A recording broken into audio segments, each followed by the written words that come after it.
What is up, gang? Welcome to Giggles Live.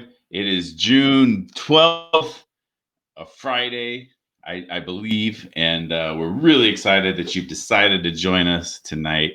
Hopefully, we'll have a good time, have a few laughs, a lot going on out there, and we want to help you get away from all that craziness.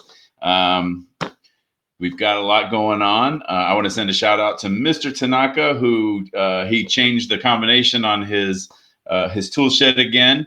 And once again, he used numbers I was familiar with. They were just in a different order than I'm used to. So it took me a little while to figure it out. But as usual, he left it. Basically, you could say he left it unlocked because he did use numbers that are within my scope. My scope, you call it. Looking forward. There's some UFC fights tomorrow night. One of the fighters missed weight by 5 pounds, which is a lot considering, it's just a lot of weight that's a little too heavy for my taste. Has nothing to do with me. I'm glad everybody's here, man. Be sure to keep your comments and stuff. Let's keep it cool, man. Let's all just have fun, enjoy each other tonight, because that's what it's all about, man. We're here to have fun. So before we get started and before I go to my co-host Chuck Testa, we have to, as always, run one of our commercials for one of our sponsors. So please enjoy these words.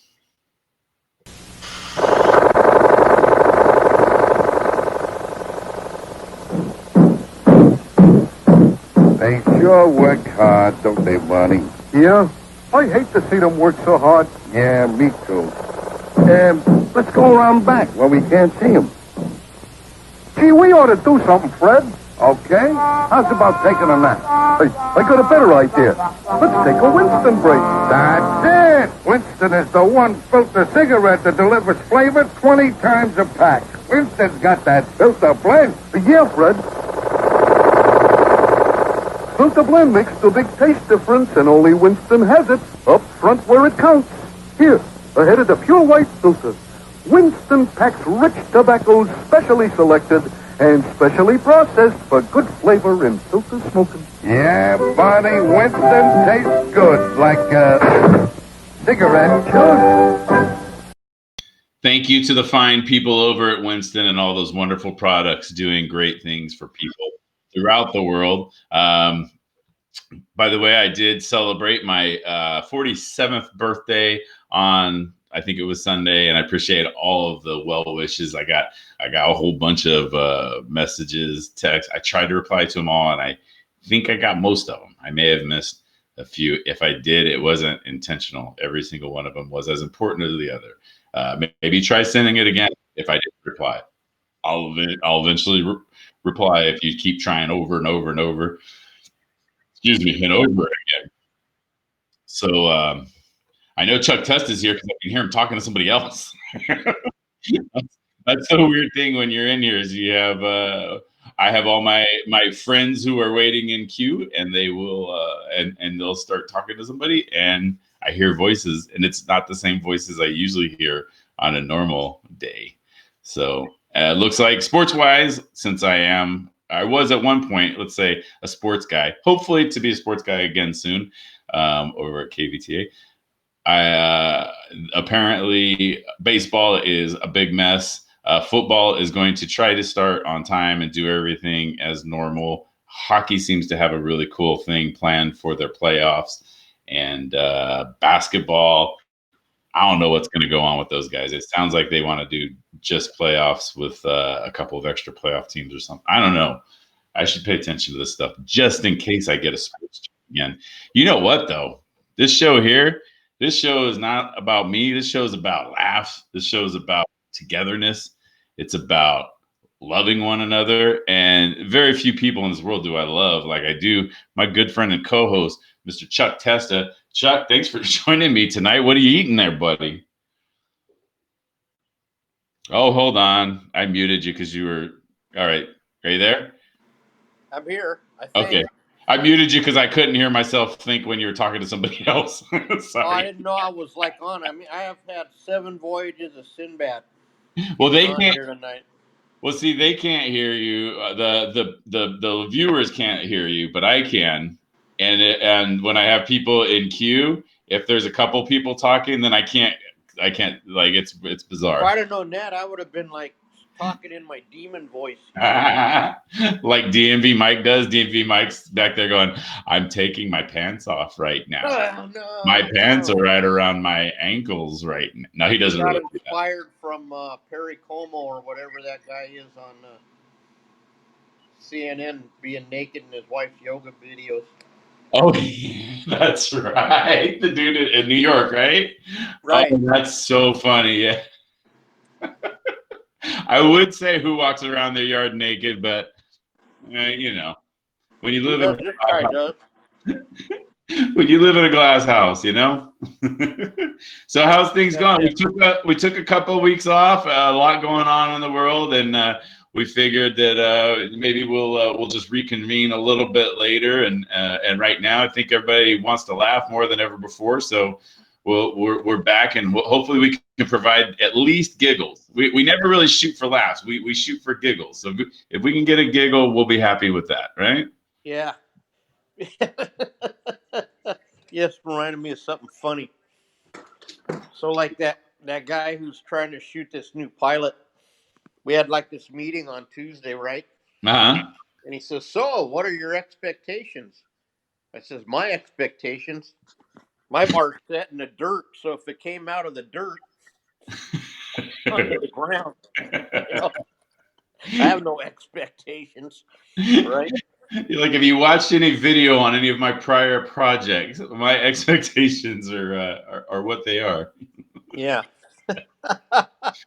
So we for my, was it my birthday or was it the day before? I think it was my birthday. We traveled to the beautiful town, your beautiful town of Ojai, and even closer is Nordoff in Miners Oaks because it's Yeah, really just close. around the corner. I wish if I'd have had any sense, I would have violated social distance if I'd have known you would have been there. We weren't really. Our original plan was going to be to go to Wendy's, and then we were going to go on a hike on a trail behind our some good friends of ours that live in Casita Springs. We were going to walk on the bike trail back there. But as you may know, Wendy's no longer exists there. Yeah, It's a isn't that bizarre? and it looks like it's been empty it looks like it's been empty since way long before the last time I went there. Yeah, That it looks place like it's been empty since like 30 years or some. yeah, it looks You know, like like the original Wendy's. back in the day when all of Oakview looked like that. Like when I moved here. Man, that place is run down already. But we ended up with the wrench thrown into the program. We went to, I think we went to McDonald's or something like that, and then I was like, okay, well let's go. Somehow the whole plan ended up getting screwy, and I was driving around in circles, and I was like, and my wife didn't believe that I knew where we were, and I go, I know where I'm at. I know where I'm at. So I go this way, Chuck Testa's house, right? Why is that funny to me?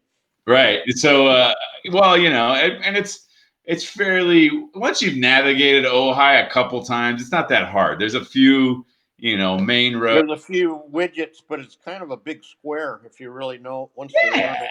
It's very well graphed out, so you can find your way around. So I ended up in front of Nordoff, and I saw some people out on the grass, and I thought, guess what? We want to take a walk. There's a fenced off area, and I think we went to film it there one time, and they had it locked up, if I remember right. And I was like, "Oh, it's actually open. Let's go." When we did the Rob Ford, didn't they have it locked up? Because how come we ended up at the other school? I think that's why we ended up at the other school. I think it was because they either had a lacrosse game. I think it was locked off, is what it was. Locked up, or maybe you know what? Maybe they had soccer going on. That might have been it. You know what? That's what it was back Yeah. then. That was before everyone was under house arrest. Yeah, it was Back long in the before. old days, when you could go outside. We've got to resurface some of those Rob Ford videos. I know I keep saying it, but I have the device that contains all the information, all of the data. I have that. I'd like to see it because, for one thing, I'm like 10 years younger than that. I'd like to see it. Interesting, you know. We had some really good jokes in there. There was some really great moments in it, and I think even if I just splice it together into one 5-minute episode, there was some really good funny No, stuff. and I think there was some really funny shit while we were trying to film the shit too. Yeah, and then you have Delaney Fisher, who's now famous, who played a prostitute that was visiting Rob Ford. She robbed him, and then I think at the end she ended up with him, if I remember correctly. Something like that. Yeah, and then The outhouse. Kat was in it. Kat had a different last name at that point, but Kat was in it, and she did a great job. And Kat's doing an amazing big thing. Kat Alvarado, of course, I'm talking about, our friend who pops on here every once in a while. She has a contribution this evening as well. She's not gonna be able to join us live, but she has a contribution, and she's just doing some great. What's that? I'm so proud of her. Drop dead. What? What's that? What's her contribution to us? You know what? Never darken my phone again. No, you know what? Actually, hold on one second, and we'll go to that because she's actually one of our sponsors. So hold on, I'm gonna come right back to you right after this, okay? All right. My dog's.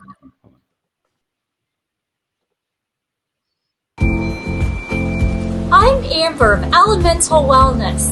I'm advertising a one-day intimate healing retreat held in a yurt nestled in my backyard. I have over 900 years of ancient tantric knowledge. We'll serve love-infused food while listening to transformational Mongolian throat songs of the heart. Pay us with love offerings only. The minimum love offering is $1,750 per person. Sign up online to get $5 off.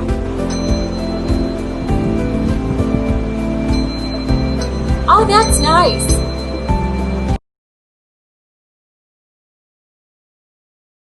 So that's Kat Alvarado. Do you remember Kat, Chuck? Of course you remember Kat. There's no way you could forget Kat. No, I remember Kat. But she hasn't done a show maybe did she do a show this year with us? She's been on this show a couple times already. She did. Yeah. She jumped on here with us on the Giggles Live via the web. She did. I thought she might have done a show at the airport, but maybe not. I don't know if she's been at the airport yet. We've got to get her out there, that's for sure, though. But my stopping of partaking in adult beverages has not quite, as the gigantic jug of Southern Comfort might indicate. I've slowed down, but I ain't stopped. I ain't a quitter. That's what they say, right?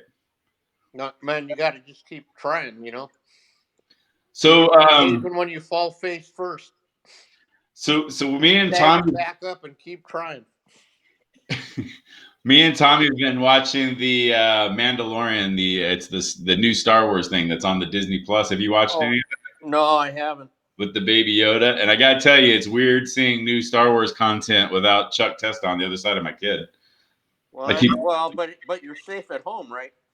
Mm-hmm. The chances of a weirdo sitting next to him, other than you, are slim. Exactly. But we've been enjoying it, and it's pretty good. Good, solid content. Very some fun stuff. And man, there's some episodes that are just really action packed, and so we always, of course, you being our Star Wars buddy, that goes to us for all the premieres. It's weird. I hope they premiere something this year, but because you told me that was the last one or something. Yeah, that was the last one of the saga. And originally Disney had planned on releasing a new Star Wars film just about every year. Some of them being like that Rogue One, some of the one-offs. But Solo kind of flopped, and another one of them didn't kind of underachieve. So they backed off of the wanting to do one every year. Wow, that's bad. Yeah, I mean, it's that we even said, which one was it that we went to, and we were like, going, this is a little much, because we were just here at the theater. And the seats were still warm from the last premiere we went to.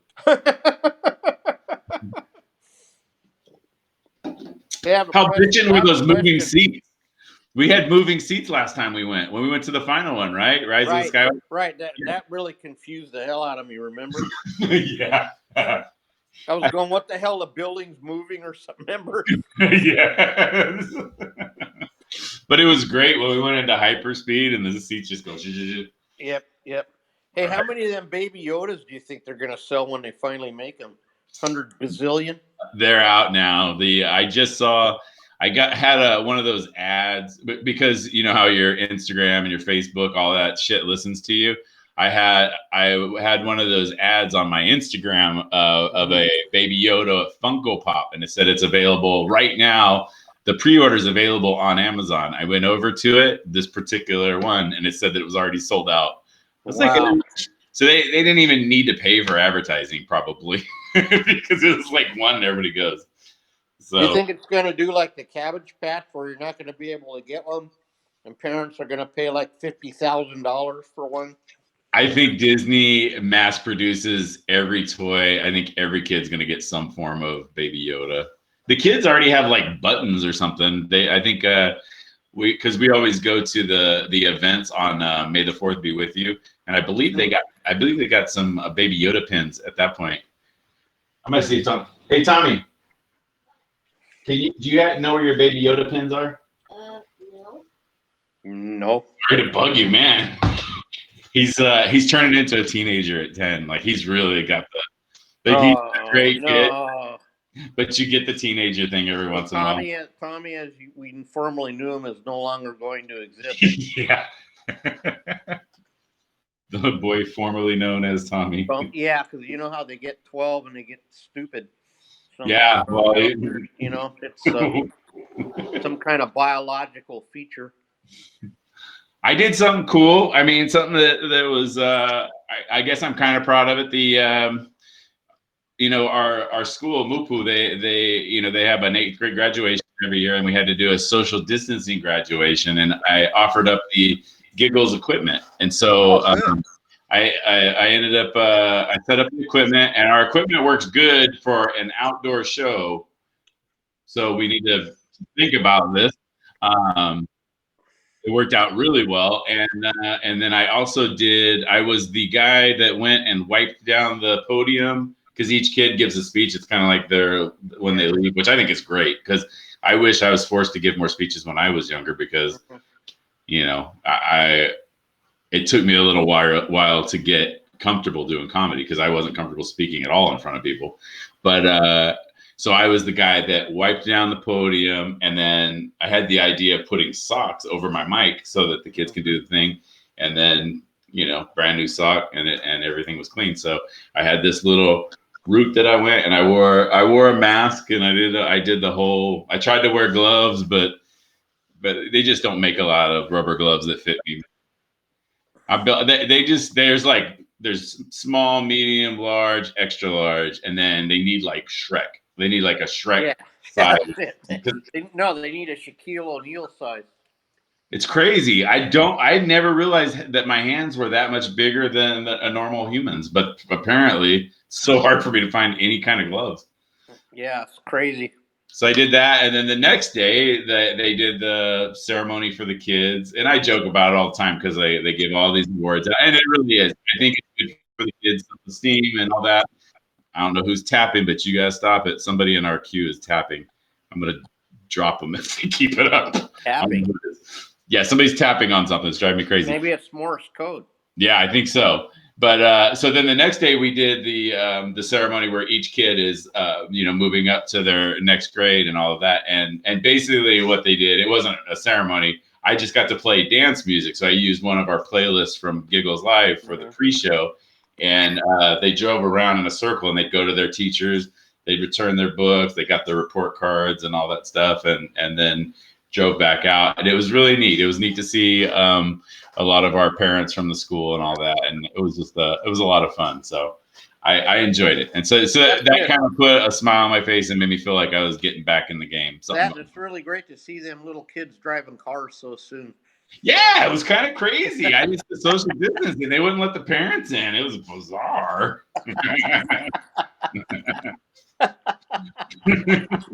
Yeah, they had one of them things at Nordoff, the graduation with the drive-through whole thing. It was really, really bizarre. That's all I gotta say. And then I had one of those weird moments where because the kids wanted to hang signs on the car, to say thank you to their teachers and all that, but they didn't know which side of the car to put it on. So I get there, I'm setting up, and I go, okay, It's the passenger side that's facing me, thinking everybody's gonna be facing me. Well, they go in this circle, so it's actually on the driver's side. So I texted, yeah, leave it on the passenger side. So they came in, they pulled in, and realized I'm a dumbass, and they had to get out to the other side.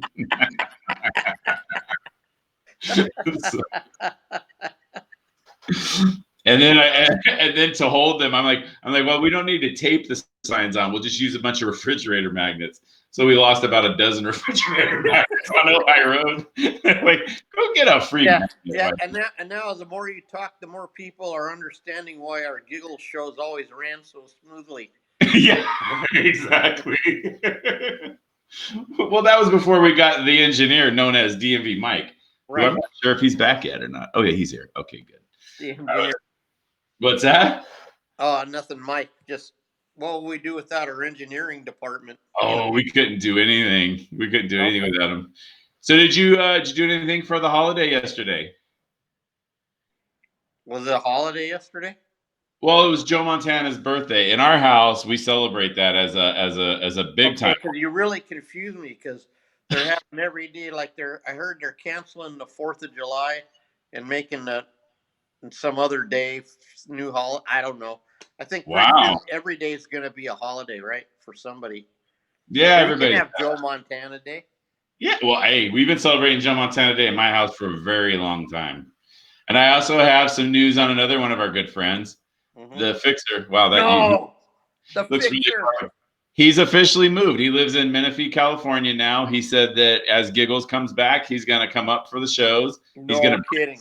He's going to bring some friends from down there, and he's going to join us. But I talked to him probably for a good maybe half hour, and he was telling me how much harder it is to move. When you're in your mid 80s, it's harder to move than it was in your 30s. Who figured? I don't figure. I want the Fixer to run for president, man. He's such an amazing man. He really is. And he told me he's slowing down, but I didn't hear it in his voice. He didn't sound like he was slowing down at all. So we love you, Mike. I know you don't know how to use a computer or anything like that. But if you know Mike, tell him we love him. Never mind. I don't think his friends use computers either. But yeah, I did. I had a good long talk with the Fixer, and I look forward to when we get the live shows going again. That's going to be good. Obviously, the hangar is open now. They do dine in. I'm not sure what the restrictions are there or anything like that. So hopefully we'll be able to return there and do some comedia again soon because I. So you heard about Jeff, right? He got some hernia thing. He got a hernia. Was it a sports? Which was it a sports hernia or was it in the stomach? In the stomach somewhere. They got his guts taped in. Some kind of bizarre Band-Aid. Oh no, I did not hear that. Okay, wow. So he has to have surgery or something. I had that surgery. Yeah, I know. I remember, and I'm thinking now you guys are like brothers. But I got some good news today. Allegedly, my Chelsea's coming in from England on Thursday. Really? That's great. And I was worried we wouldn't. Oh, go ahead. How far along is she right now? Oh God! So she's due in October. What month is this? June, July, August. So I guess she's like 5 months, right? Yeah, let's just go with that. Let's say 5-6 months. Well, how long does it last? 8 or 9 months? I forget. It's actually 10 months. 10 months. It's actually everybody says 9, but it's closer to 10 than 9. So I think they say 9 so that people think it's not going to be as. So she's 5 months along, I think, or 4.5, or it depends now how many months it is. Now, how exciting is that though? Do you want to tell her? Why don't you come visit after you after you have my? Well, the thing is, what was really bizarre was it was looking like we might not even be able to go see her when the baby was born. Oh, really? Yeah, but so I guess they loosened up some restrictions there. That's good. Well, were you able to jump on and get airline tickets cheap? Because that from what I understand. No, get this. They only have one flight a day from London to LAX. Oh. And now since there's no flights, they can, how they always figure out an angle, right? So they raised them somehow, supply and demand. That's just wrong. That's so wrong.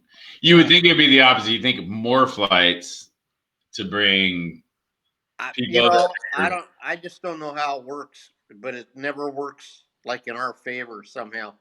No, it doesn't. It just doesn't, right? Like our insurance said, like last time I put gas, this is no shit. I just put gas in the whatever the hell my car's called. Uh-huh. Last time I put gas in it was right when I went to Rhett and Links. Okay, March, right before the haven't moved it, and our insurance company says, "Oh, we're going to send you a big refund because you guys never drive." $50. $50 for 3 policies. That's like $16 a car and some change, right? I think that's one of my favorite things is they were mandated to return money because people weren't going to work, but they're all running commercials as if they're like, hey, you know what? It's tough times. We're going to send you some of your money back. But they're being told to do that. Don't act like you're doing me a favor. You know? The desert never lies.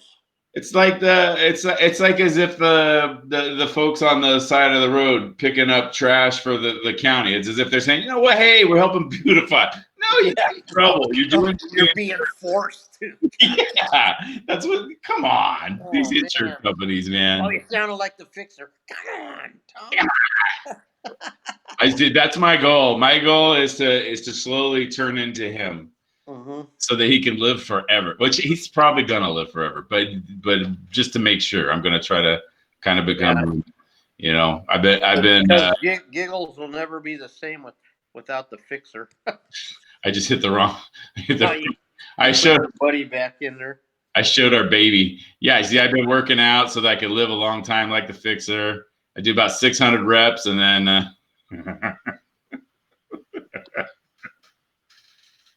Oh boy. Yeah. All right, brother. Well, I'm going to check in with DMV. Are you going to hang out for a bit? Yeah, I'll hang out and sit around and wait, you know, because like, what else do I got to do? Sounds good. And Jim's here too. I can't wait to get Jim to Jim. Jim has news. I don't know if he's going to share it or not, but can't wait to get to Jim too. All right, brother. Well, I'll talk to you in a few, man. I'll be around. All right, sounds good. Yeah, it'd be great if you guys can actually speak to each other. Let's see. DMV, where? Uh-oh. Oh, you know what? I don't see DMV. I see Ringo Starr's here. It's what's going on, Mike?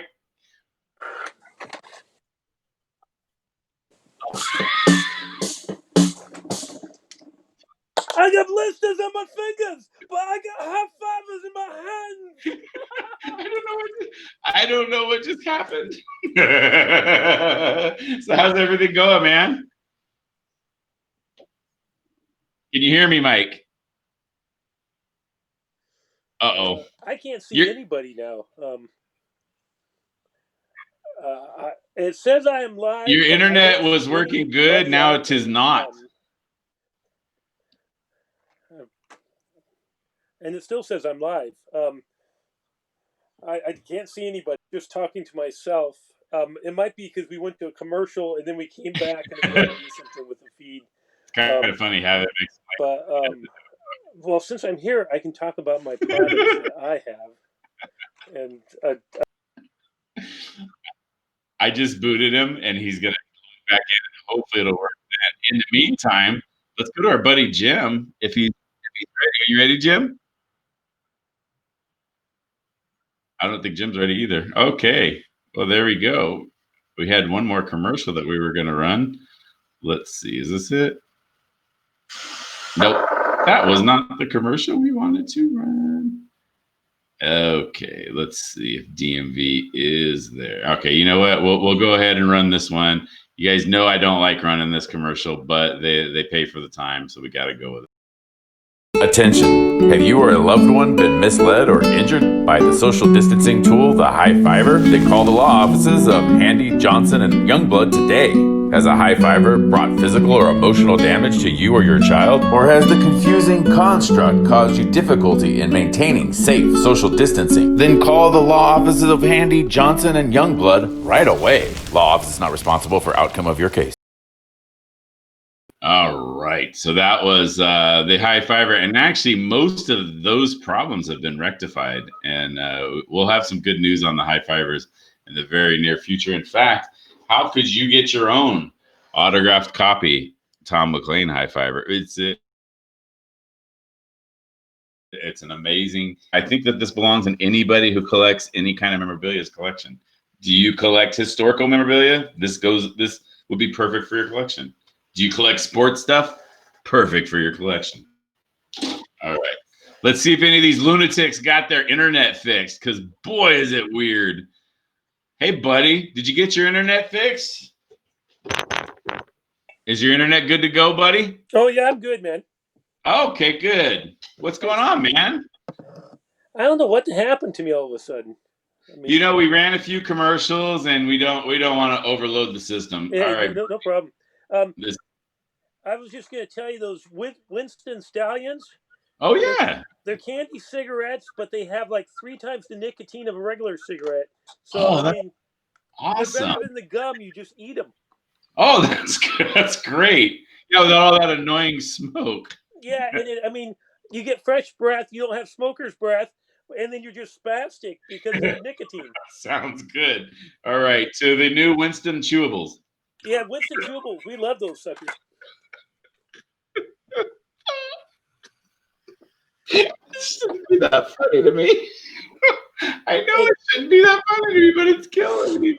Hey, I was going to show you a new product. This is the redone back to F upper. The back to F upper is back in the saddle. I'm glad to hear that. And look, it has a case and everything. It's all enclosed now. It has a battery. It has a battery compartment with a door that actually goes on it. It's safe now. I mean, you won't have the battery acid in the eye problem like we had before. Okay, so are you telling me? I just want to make sure I got this straight. Are you telling me that the new back to F uppers are electrocution free? They are not electrocution free and gluten free too. Question about the Winston cigarettes. Are those vegan? And they are vegan, yeah. Winston vegan stallion candy cigs. 3 times the nicotine of regular cigarettes, but in the candy. Fresh minty breath.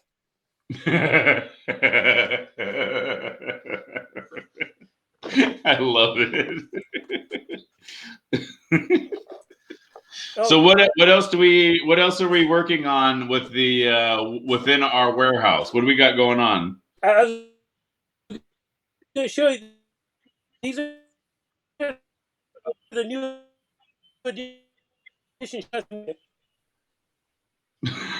I can't understand that. It came out very like an alien life form said it. I think I'm screwing it up with me. Something's going on. That good of a fix, I don't think. Did you not put good enough aluminum foil on the Wi-Fi router? Is that what happened?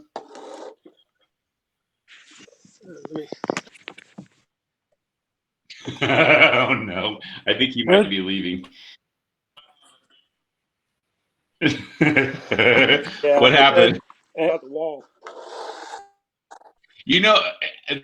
For those of you tuning in for the first time, if we don't have at least 20 misfires with our equipment, then it's not an actual show. By the way, I'm going to take this chance to remind you, this is actually really from the bottom of my heart. This is a real. I don't want to say a promo, but the Hangar Bar and Grill is open. The Flight 126 Cafe is open. Give them a call, 805-525-7200, right here in beautiful Santa Paula. That is where we're going to return to doing our comedy in the very near future. And we hope that you all join us. It's a great place. They have great staff. They have it's just amazing food and a great atmosphere. So please join us there. We're really glad that they're back up on their feet and they're running things now. I'm going to jump over real quick to my buddy Jim because I know he was waiting for a little bit, and I'm going to come back to DMV in just a second because he's freezing and non-freezing, so maybe he'll need to reboot. What's going on, Jim? How are you, buddy? Oh, I'm doing okay. What the hell of a hat you got? What is that? That's my fishing hat, but I don't fish. And it's kind of like, it looks like a Fiesta hat too, but I got my earphones on it, so that's what makes it all messed up. So you have a fishing hat, but you don't fish? Yeah. Ah, well, I that's wear it when I'm in the supermarket buying fish, actually. That's my plan.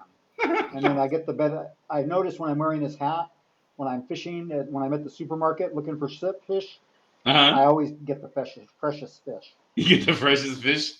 Every Man, time. that's hard to say when you're high and drunk, I'm guessing. It is true. Hard to say. Well, by the way, did I text you? Because sometimes I forget. You're one of my. I saw that. It was Joe Montana's birthday. Happy Joe Montana's birthday. It's kind of nice. They named the state of Montana. Fan. They named the state of Montana after Joe Montana. That's true. They did several years before his birth, but yes. It was because the people of Montana had time travel, and they were all San Francisco 49ers fans. But what's kind of sad is that's the best year San Francisco is ever going to have. Is because that's why they named the Montana after him. Now, I don't know if this is true or not, but wasn't he the original? Wasn't it the original Mount Rushmore was for Joe Montana's, but the Seahawks fans threw a fit because of the Northwest, and they go, you know what? We're going to go a completely different direction. We're going to do, I think, presidents. Is it presidents? What are presidents? And then, presidents. And then, of course, that's the only way they would let Washington be a state. Oddly enough, if the Seattle fans wouldn't have done that. Like, I mean, look at these freaking Seattle fans. Now they're overtaking their city. Have you seen that? They this armed group of mob. They're not mentioned. They're calling themselves some other name, but they're actually a bunch of Seahawks fans that are mad and making a lot of noise. I gotta tell you, I think working with. I want to say I was working with Sean Kent at the Seattle Underground, and this was. The Seahawks, when they were still, I want to say they were still in the AFC at the time. They made it to the Super Bowl. Maybe they weren't in the AFC. Maybe this was right after they came to the NFC. But we were working the comedy club downtown Seattle, not too far from the stadium.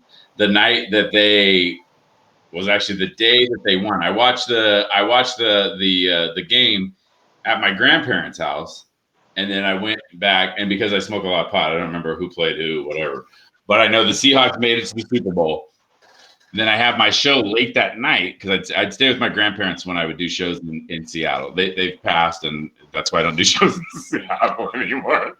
But they've since passed, and their house is gone and all that now. But not that I'd stay at their house if they were gone, anyways. But. You stay in there. I just realized I have not had SoCo in a while, and now it's affecting me a little bit. But so I go down and I'm doing the show, and there are Seahawks fans pack the place out. They're still in their jerseys. And man, is that a wild bunch? And they just all day long they were out there just partying. It was great. Oh yeah, they're crazy. And I thought this is gonna suck. And I'm not gonna say who it is, but the comic before me really had a hard time because this comic tried to just do their set, and with a crowd that's been at a stadium for 5 hours and been drinking all day, you have to just go completely off cuff. And I can't. You know what? I'm not comfortable, even though there's no restrictions on what I can and can't say on this. I'm not comfortable saying the main punchline that I used for that entire show, but there were several bad words within that one catchphrase. Well, that's what I did. I go up and I do my set, 'cause that's a long set, and I established a catchphrase really early that I said in front of my grandparents that didn't really happen. That's what I said, and that's what happened. And I didn't act like I was a Seahawks fan, but I was actually rooting for the Seahawks in that game they're playing. Oh man, I would. if I saw you rooting for the Seahawks, I don't know what I'd do. I'd probably get like really mad and like You throw a know fit what, at it. Jim? Though when the Seahawks were in the AFC, that was my AFC team. That was the Oh, team okay. that I supported Well, in then you the can do AFC. it. Yeah, that's okay. That's okay. Yeah, when they were in the AFC, that's who I supported. Yeah. Okay, that's good. But now that they're in the NFC, it's off. It's off the freaking. So how's everything going, Jim? Is there anything new that you want to share? I can't really talk about what's going on right now. But Okay, good. yeah, That's why I didn't say anything. Quite exciting. It's quite exciting. I have decided. Well, I can tell you this. Mm-hmm. I have decided that I am going to retire at the earliest possible moment that I can, which happens to be April 14th of 2022. Speaking of April, April's going to come up next. Yeah, April. Oh, I bet she man. thinks I don't see Andy sitting in the background hiding there. Look at it. Andy, It's all I think what creepy, she's going to do is, back there. I think she's become a magician too, and she's figured out a way to cut Andy in half, but she's going to make a mistake. And that's We can only hope. We can only hope. I'm kidding, Andy. You know I love you. But Andy, you'll have a bunch of witnesses, so we'll protect you. Andy looks angry. I'm not sure Andy jokes about Jim. No, Andy's too cool. Andy's the coolest. Hey, did you hear the Laugh Factory? Speaking of this, did you hear the Laugh Factory in Long Beach got? Speaking of mannequins, the Laugh Factory in Long Beach got looted. Oh no! Did it really?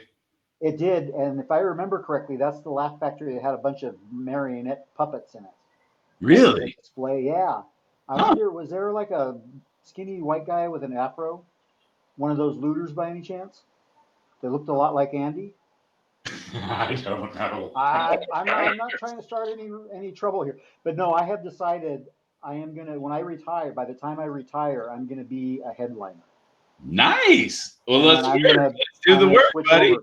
So that's my goal is I'm going to spend these 2 years. I'm going to spend it as many open mics as I can in Los Angeles and around and I'm going to be a headliner. It's some inside baseball for anybody listening. I've always thought that you are an incredibly funny guy. We spent some time together, and I think all you need to do is develop your confidence. And I you know that I believe in you. I've always told you that. I know. I think, and I appreciate it. And I am looking forward to when you're opening for me. But no. Me too. No, I would love to go on the road with you and have a solid 30 minutes, because that's what I always feel bad when I only can do like 5 minutes, and then I go, man, and then when I get off stage, I think of all this stuff I should have said, and then I go, because I love being on the road with Tom. Any comic will tell you that middle spot is the sweet spot. That's where you want to be. So I tell you what, Jim, you want a headline and you want me to open for you, I'm there, brother. Okay, that's make sure that I got a couple bucks to take home with me, and let me sell merch. You can and you can do and you'll do a 45-minute opening spot, and then let me do 5, right? So you're gonna be like, okay, I'm not gonna say his name, but there are comics that want their openers to do like 45 minutes. They'll do like 15, and then they bring their openers back out to do time during the check drop. I remember when we had the opener with you that, he was a mid guy, and he did he did a music dancing bit before. I love the guy, but But you still killed. You still won the audience. You still won. You still had a good set. The funny part was behind the scenes on that story. Just real quick, because you remember you were there. The owner of the manager of the casino pulled me aside and he goes, "Our features have been sucking, so we want the feature to do 20, and we want you to do an hour." Was it 20? An hour and a half. It was a lot of time. What? Yeah, a really good set. I was like, I don't want to talk for that long, but that's what they wanted. And the feature, who's a good friend of both of ours, goes up, does about 16, 17. And for those of you who think that, oh God, you're crying over 3 minutes, that's a lot of time to be on stage. Oh, yeah. Go try talking to a crowd for 3 extra minutes. And I already had to do an hour 20. Ooh, April's waving. What are you doing? We better get April on there. I'm going to bring her on in just a second because I want to know what she's doing. But and he did about 17 minutes, and he closed it with a bit where he was dancing to music in the background. And I was like, are you, because I I'm monologual. I don't do a lot of tricks. I don't have anything that I bring on stage with me. Sometimes I might bring a drink, very rarely, but it's very, and when you do that, you're making yourself very vulnerable. And that's what I like. I like being in that vulnerable state, and I like being able to actually share the experience with the audience. And so, when he did that, and he's like, I was kind of hard to follow, wasn't I? And I was like, yeah, for the wrong fucking reasons. But Yeah, hey, that was Jim. but the wet T-shirt contest, that was kind of cool. So yeah. I forgot all about that. That's I right. won it though, so that was the good thing. But we're gonna get Andy in April on there. I'm waiting to see Andy in April. You nailed it. And well, we'll talk about that. We'll talk about the when we return back to the hotel. We'll talk about that later. Right now is not the time. Yeah. So I love you, brother. Thanks for checking in. I will talk to you very soon. All right. Okay. Bye-bye. Jim, ladies and gentlemen, my good buddy. God, I love that guy. Jim went with me all the way to Washington. We flew on Allegiant Air, which, if you don't know about Allegiant Air, it's kind of like you kind of get in the plane going, we might make it, we might not. You just don't know. It's you're paying $50 to fly, so who cares? You know what I mean? And the cockpit, they had music playing really loud in the cockpit, and they had their door open, and people were just walking in and out. It was like a fucking free-for-all. It was so awesome. So what I'm going to do now is I'm going to go over to one of my favorite couples in the world. Well, half of them anyways. Hi, April. Uh-oh. So, sorry. I had you guys on mute, I think. Okay. What's up, guys? Yeah, we're on mute. So I want to just real quickly address something. I shared the link on my Facebook page, and all my friends who are trying to get on are saying that it says unavailable. Oh, no. And it says this content isn't available right now. When this happens, it's usually because the owner only shared it with a small group of people. Changed, you can see it, or has been deleted. So I think that's why there's issues. People are sharing this on Facebook and can't log on. We have zero comments right now, and the last time we did it, we had about 300 comments. Did you not get my comments telling you that? Did you text me? No. Well, I texted you, but I also wrote comments on the Facebook page of what was going on. And you didn't respond. I shouldn't show my messages, but I got an ass loaf of messages on here. Yeah, oh my goodness. We'll fix that. And you know what we're gonna do too is we're gonna make sure that we. I'm gonna fix that. You guys don't know this, but we had a really tough time getting online today. I don't know what it was. It was in something within my computer. It wasn't. It was 100% my little workspace. Yeah. This is a common thing that I see on Facebook. Like I scroll through and I see. I'm gonna show you right now. I'm gonna drag the thing. Check your phone. Andy Gross, how are you, buddy? Good. And that's what a lot of people see. So something within Facebook. So I miss us doing shady stuff in the Denny's parking lot. You know that? I remember. I just heard you say that somebody looted a comedy club. That's what Jim said. So what do you steal? What do you steal? Jokes? Long Beach Laugh Factory. So you steal the jokes? But I'm pumped. I'm waiting for that one. You set me up a long time ago. I've been waiting 20 minutes to get that in. I've been looting David Copperfield for years.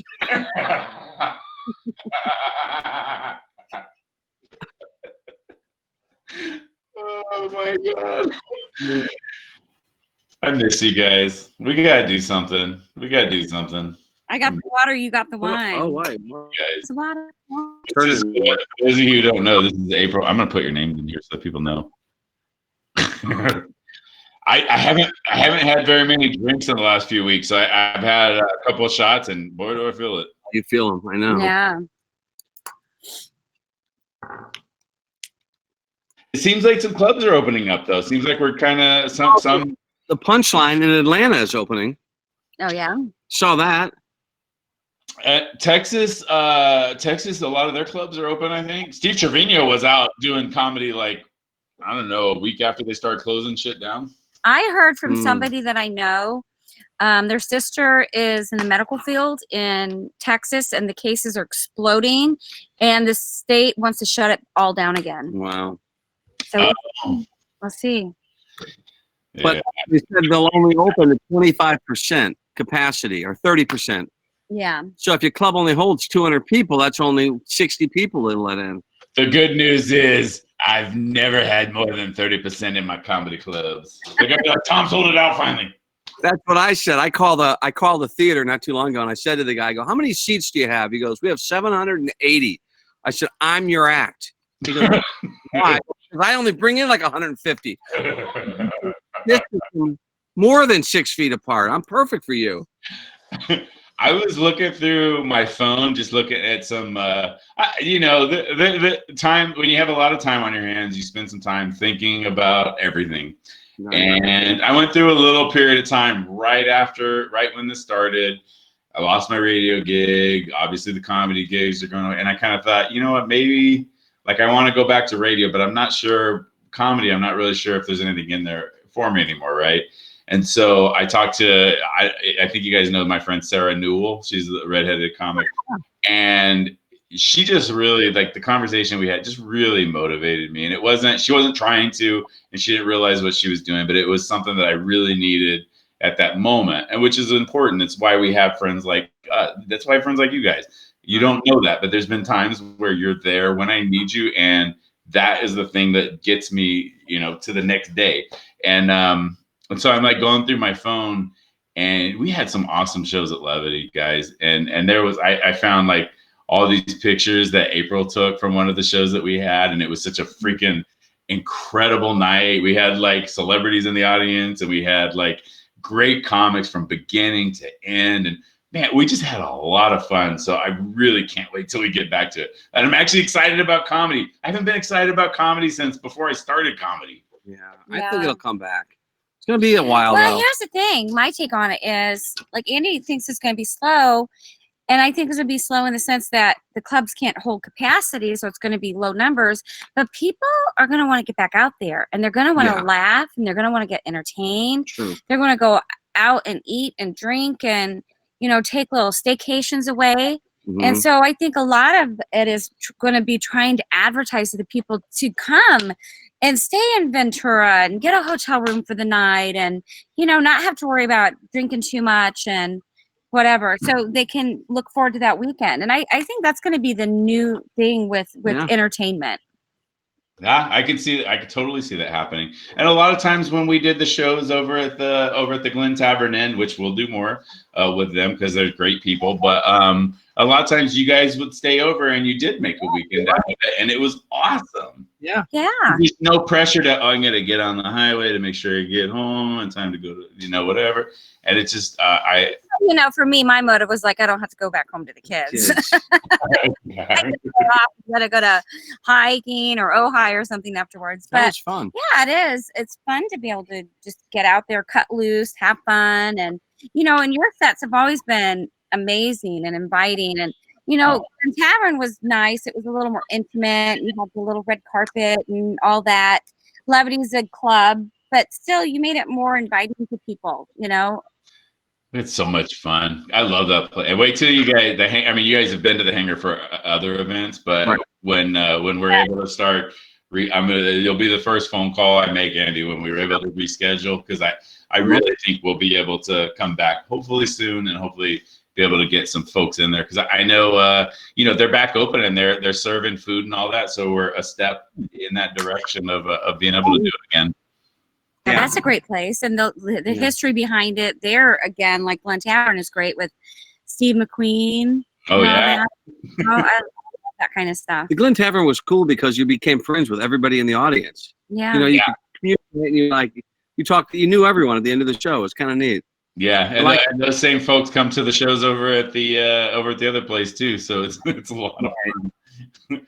So we plan on doing stuff with both the Glen Tavern and the Hangar Bar and Grill. Hangar Bar and Grill is our main place because it's just a really good fit for us. They serve food in the room. They have all the facilities we need, and it's just a really cool spot. And that last show we did there, I don't know what happened, but we had we really had one of those shows where we were like, how the hell are we going to fit all these people in here? Like, are people going to have to sit out? I think people were sitting outside. I'll have to ask DMV when I get to him. I think people were sitting outside watching the show, like literally sitting out watching through the window. And so, and I always worry, am I making the right move? Because there's a lot of people involved. Jim's very invested in this club. DMV Mike is very invested in this club. You guys are very invested in this club. And I want to make sure that if I'm going to do something, I want to make sure that it's moving us forward and not just necessarily, I don't want to go sideways. I want to go forward. And I think it's the airport's a great spot and you guys are going to love it. Excited, yeah. Yeah. I mean, will people have to wear masks for a while? They're going to have to in the audience, right? I don't know. And how weird is that going to be? I can't wear a mask long enough to go through the grocery store. I go up aisles where nobody's at, and I'm like, oh. I mean, it's nice to look at people smiling. Scott Edwards had a good idea. He said I would print up masks and give them to people at the door with big smile faces on them. Somebody smiling. Maybe one guy's mad, like we always have one guy that's mad. Yeah. But most of the people, one guy's heckling. Well, if the comedian has to wear one, I guess you can get the one that's like see-through and clear. Do we? Oh. That's what they're going to do for schools. So you can see their mouth moving, and for people who are lip readers. I won't do comedy if I have to wear a mask. I'm sorry. You could wrap your head in saran wrap. Just wrap it. Yeah. Maybe you heard about what happened. We actually had DMV Mike invented the full body condom, but all of our test subjects died, so it never went to wide release. Yeah, they have a thing like that, right? A condom you can put over your whole head all the way down like a dress.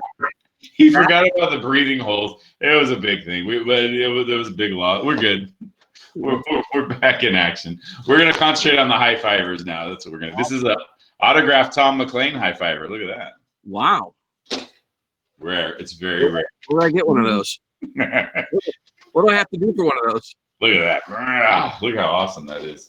And it comes in different colors. We have this one's not autographed, of course, but look at this green one. This one's nice too. It's the little.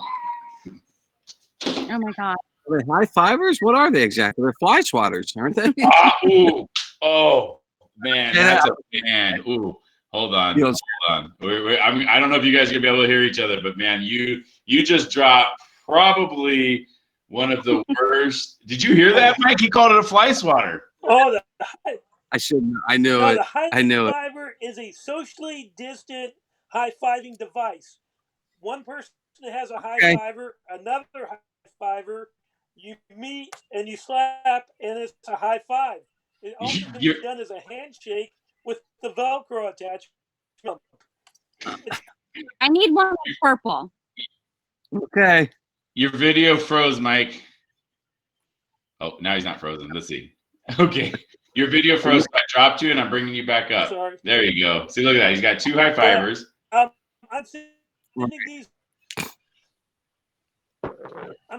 sending these. Out the. You know what? He's replaced his internet many times, and it always ends up being the same. I honestly think when he tells me he improved his internet, you remember the old thing where you would wrap aluminum foil around your antenna and supposedly that helped? I think that's what he's doing. I think he thinks you can wrap aluminum foil around your router. I think he thinks that'll help. You gotta get ready moving it around, right? That's funny. I get the signal. Hi, buddy. I think I hear his modem dialing up right now. You remember that when you'd call people and they'd be playing a game on the internet and it would completely kick them off the internet and they'd get mad at you? Like, dude, I didn't know you'd be on the internet. How was I supposed to know that? I had to do Yelp one time because I called I was like a teenager and his dad like, I was trying to play a game and you just broke my. I'm like, how am I'm a kid. How am I supposed to know that? I remember I had a friend that was really into the internet. Early on, he showed me that. He goes, okay, now what you do is you type in something, you hit enter, and then you leave the room for like 20 minminutes. Because it would take a long time. AOL connection. Yeah. Oh, you used to pay for AOL. Remember it was like $40 a month? Oh, gosh, yeah, crazy. AOL. They'd send those free CDs in the mail, and you get all excited. You're like, oh, this is great. Does anyone have AOL anymore? Yeah, AOL. I have clients who have AOL addresses. Yeah. They're older. You ever notice that? The people that say, yeah, send me an email at jim@aol.com. And he's like 90. Send it to my Hotmail. Yeah, my Hotmail. Look at this. Hotmail. Oh, who are we looking at here? Let me see Salem. Hi, Salem. Say hi. Oh, come on. Is this a boy? Well, I don't. You don't need to show proof. I just. Another one came. Oh boy. Another one came. Whoa. Bye. They're right. They're little. Oh, hi. They're Salem, a who's on the year TV? and 9 months old. They do fight and they bite and they wrestle. They're good boys. They're crazy dogs. Okay, bye-bye. Tommy and Maddie kind of do the same thing when they're on camera. They fight over the camera time. They're like, yeah, like especially Maddie. She does not like it. They used to fight all night. They'll fight like crazy. Maddie wants to get into acting. She needs a manager. Oh, there we go. I know one. I talk to that one. Yeah. I'm sleeping my way to the top. Yeah, that's me. I'm willing, whatever it takes. Yeah, well, Hollywood has now been officially okayed to open up and follow the guidelines. But you know, when all our clients now, they're like, "Oh my God, it's open. When are we gonna start working?" I'm like, "Okay, there's steps here still. You know, just because it's open, that doesn't mean things are gonna hit the floor running. You know, we still have to get, and especially the big productions and pilots and TV shows and feature films that have huge crews and." You know, because you're talking, you have hair and makeup, you've got food, you can no longer do buffet style, and so those are pieces. But on set with all the camera people, the grip people, the ADs, and they all have to wear a mask. And then you need your actors who can't wear masks because they're in front of the camera. So there's going to be a lot of guidelines that need to get hammered out before it happens. Can I be honest with you about something? I always liked craft services even more than the paycheck. Is that bizarre or is that just me? Craft services is good. Oh my God. I was like, oh my God, I'm going to set because I'm getting that food. I did an episode of Criminal Minds one time and they fed us like, oh my God, they fed.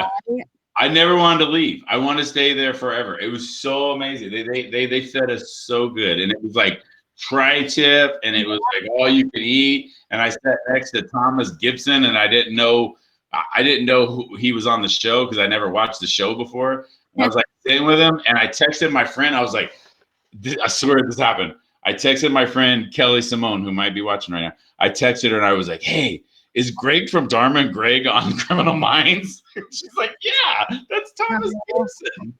Funny. I took Morgan when Morgan was working on Shameless. I took her back to Chicago. She was still 14 or 15. Oh, yeah.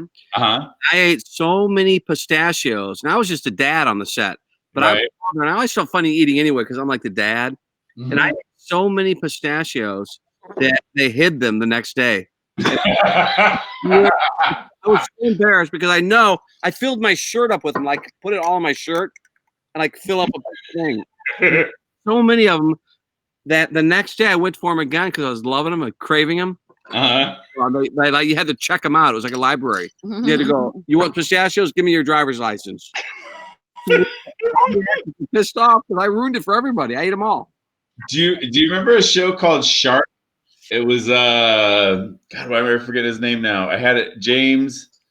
God, he's awesome. What's his name? I ran. They during the blocking, I ran right into him. I can't remember his name. James Woods. Yeah. And apparently he likes, I think it's Cheez-Its. And there was a ton of Cheez-Its at craft services, and they told everybody, like, no, these are just for James. These are you can't touch these because there always have to be. I think Cheez-Its, huh? Was it a TV show? Yeah, a TV show called Shark. He was a lawyer. It was a really good show, and the hot chick Star Trek was on it. 7 of 9. That's what I said. James Wood. Yeah. I like it. What do you have? Cheez-Its he ate? I think it was Cheez-Its. I think it was Cheez-Its. A little Cheez-It goldfish. Give me my goldfish. Cheez-It. It wasn't goldfish because I wouldn't go for goldfish. Goldfish is bullshit. They don't put enough cheese. Last week I found one. I found a goldfish last week. One of the little crackers. Uh-huh. Probably 13 years old, maybe. Oh my God, that's so true. I got the neighbor gave me his ladder to go. We're painting. We're painting now because there's nothing else to do. Yeah. So on the second story from the stairs, I couldn't reach. And I went nuts, and I got a ladder. And I have no idea how to use a ladder. Yeah. But I had to go up like 30 feet. Look, I'm on live right now, honey. Oh, yeah. Who's that? Audrey. Who? Audrey. Oh, hi, Audrey. Say hi to Tom. Hi. Let me see. Show your face to the world. Show your face to the world. Just got done filming a movie with a feature film with Mila Kunis and Glenn Close. No, yeah, Glenn Close. Yeah, Glenn Close and Mila Kunis. Yeah. Nice. Yeah. Mom, can you get And me it's the called poster? 4 Good Days. Is it Mila Kunis is married to somebody famous, right? Justin Timberlake? Is it Timberlake? Ashton Kutcher. Oh yeah, they're different guys. I like oh, she's not there, is she? I'm kidding. Mila? Mila's not here. Okay, one, I'll bring it up to you. Mila Kunis is awesome. Huh?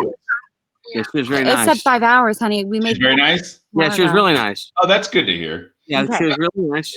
Really nice. Sometimes it's disappointing, and I won't say any names, but it's disappointing to meet somebody who's like famous, and you're like, I bet that's a cool person in person. They're assholes. Been there, done that with our kids in the business, but Yeah. yeah. No, I'm just kidding. I love him. I'm just kidding. Was it? Legion. It's on FX. It's a really good one. Legion. Legion. You would like that. You should. If not, you should watch And it. it's currently running. They just ended it. There's 13 chapters. So basically, it's filmed like a book. Chapter 1, Chapter 2, Chapter 3, and it ends at Chapter 13. And she did a lot of episodes in there as well. I'm gonna put that on a Legion on FX. Yeah. It was Marvel. I spelled it wrong. Is it an I or an E? No, that's right. Yeah. Yeah, it's a spinoff of a mutant from Stan Lee. Like, Who said you got to graduate high school to spell stuff right? Nobody. Right. Nobody tells you that. because Morgan was X-Men and did that mutant stuff, so it's kind of interesting. Morgan was what? Morgan was Mystique, little Mystique in X-Men. Really? I didn't know that. Wow, that's awesome. Yeah. Days, I can't remember. I There's took so her there many. too, and I ate all the pistachios there too. What's your favorite? Do you like salt and pepper pistachios? That's my jam. I just like the salt ones more than anything. I think. Yeah. Dude, salt and pepper is my jam. Really? I don't know. That is my jam. You can buy that bag in the grocery store. They're expensive, like $12 for a bag. And I'll eat the whole bag. Talk to yourselves real quick. I'm gonna show you something. I'll be right back. Okay. Who's Hi, how are you? posing? Pot Belly Sandwich Shop. So I don't know if anybody knows this. Pot Belly Sandwich Shop to be closing. I don't think that's in California. Ah, yeah, Costco. There, that's it. Get them at Costco, dude. That's the only place to get them at. Yeah, that's what I do. And the reason this is still closed is because I got another one that's open. That's a weakness of mine. I'll eat the whole bag. Well, Whole here's the bag. thing. Why don't you come over? They're good for you. Why don't you come over? I'll share these with you. In the shed. They're an aphrodisiac. Come on. Yeah, they make you. Come on over, Andy. Excited. Come on, Mr. Tanaka's shed. I figured out the combination. There you go. Join me, Andy, and Tanaka's shed. He doesn't get anything with shells on it. No peanuts, no pistachios. Why not? Well, you know why not. Uh-oh. Because my house isn't a restaurant where you can throw the fucking shells on the ground. Oh yeah. And I was like, if I find one more shell on the ground, I'm done. I will not buy any more. Love it. You too? But you guys have young dogs. Guess what? Dogs eat the shells. It's not good for them, but they do it. No, he always says, "You're gonna choke. You're gonna die." My dog always goes and tries to eat the shells. I'm like, yep. Dumbass, don't eat that. There's nothing there. It's gonna make you jealous. He's eating those. Oh, I want some so Right bad. We don't for you. have any, do we? You were at Costco today too. No, I didn't go to Costco. I went to Oh. Nordstrom's Rack. I'm gonna knock one back for you guys. Announced to all the ladies listening, Nordstrom's Rack in Porter Ranch, everything is 40% off, even all the sale items. Really? Yeah. A shot? What is that? And they had a Gucci section. Thank God I don't know Is that my bourbon taste. and whiskey? It's really the only alcohol I drink is Southern Comfort. I'm gonna go. I'm gonna get mine. I'll be right back. She said she has I think I should have a Gucci obsession. If you're married, I'm not working, you're gonna have to carry a Ralph's bag. Well, no. So It started in the Air Force. Me and the fellows, we started drinking it. Yeah. One time we went. Okay, so after basic training, boot camp, it's very sterile. You are not seeing a lot of anything. So boot camp, and then you go to your tech school. And at tech school, there's movie theater, so you have a chance to go out. So my friends talked me into, hey, let's go out. We'll watch. I think it was My Cousin Vinny. We went and saw Basic Instinct, My Cousin Vinny. Both of them were a bad idea after not seeing women for a really, really long time. Right.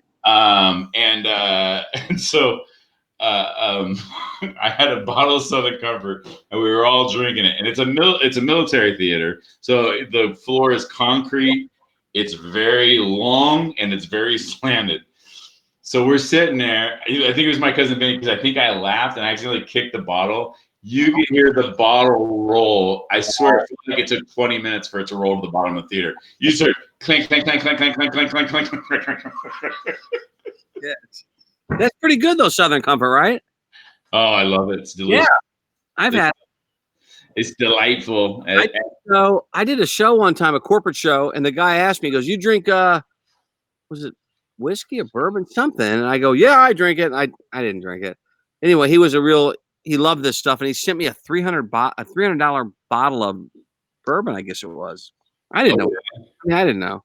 It was a nice bottle. So I would give it, friends would come over, they'd be like, yeah, let me have some of that. It tasted like battery acid to me. Can I tell you a little bit of inside baseball, Andy Gross? Yeah.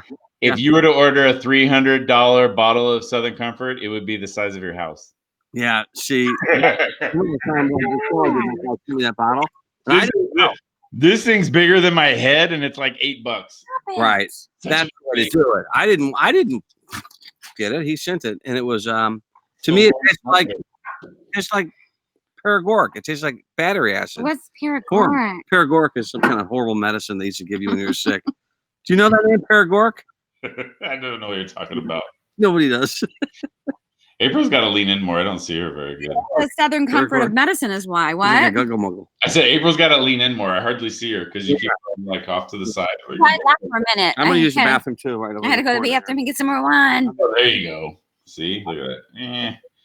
So me and Tom McGillen toured as the Happy Hooligans, and we used to sell shot glasses. I have a lot left. Drinking wine in a Jack Daniels cup. Oh, I don't know if that's legal. My dad liked Jack and Coke. Do you like the taste of Jack Daniels? Outside, he didn't even go in. Hi.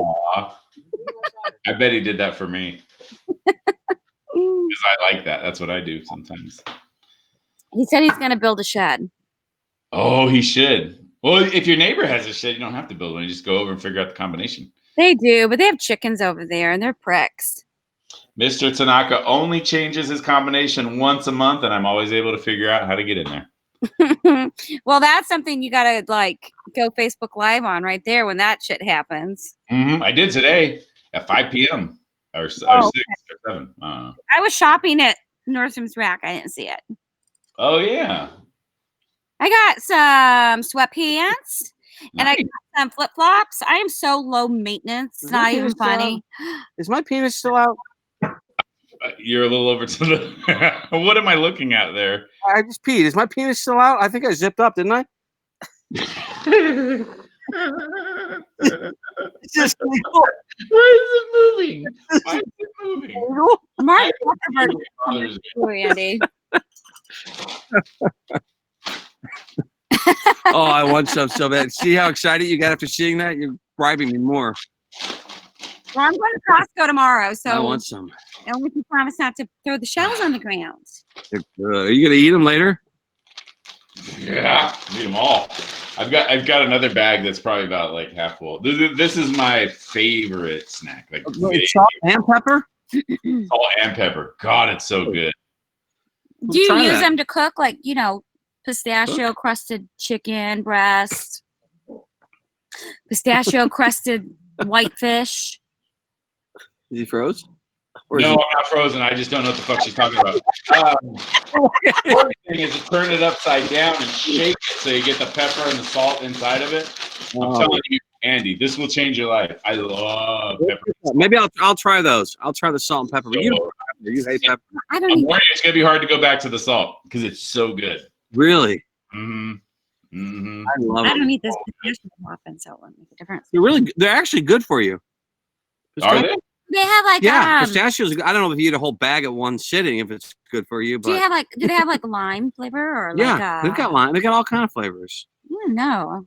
All I know is the salt and pepper. That's Yeah. where it's at. It's DMV. I want to make sure DMV's there because DMV kept going and going. Salt and pepper here. Salt and pepper. Wasn't that a rap group? Real good. Salt and Pepper was a rap group. Yeah, what a man, what a man, what a mighty good man. I don't want Facebook to block my video because I'm using other people's music, and I sing so good that they like think that it's actually the track. It mistakes you for the actual track there, like you said.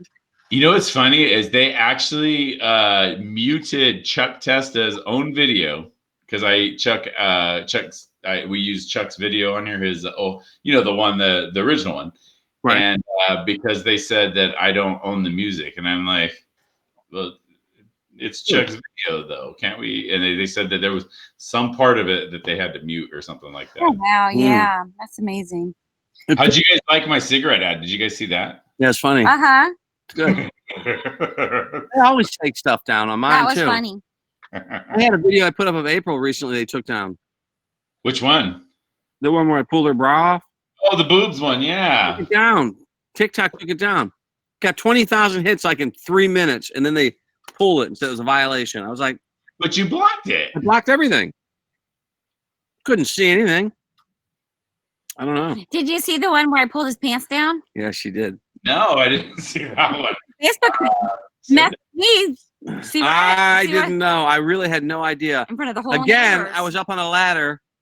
In front of the whole neighborhood. Yeah, and I'm up on the ladder. She goes, go ahead and reach up and hold it up. Let me see where to put it.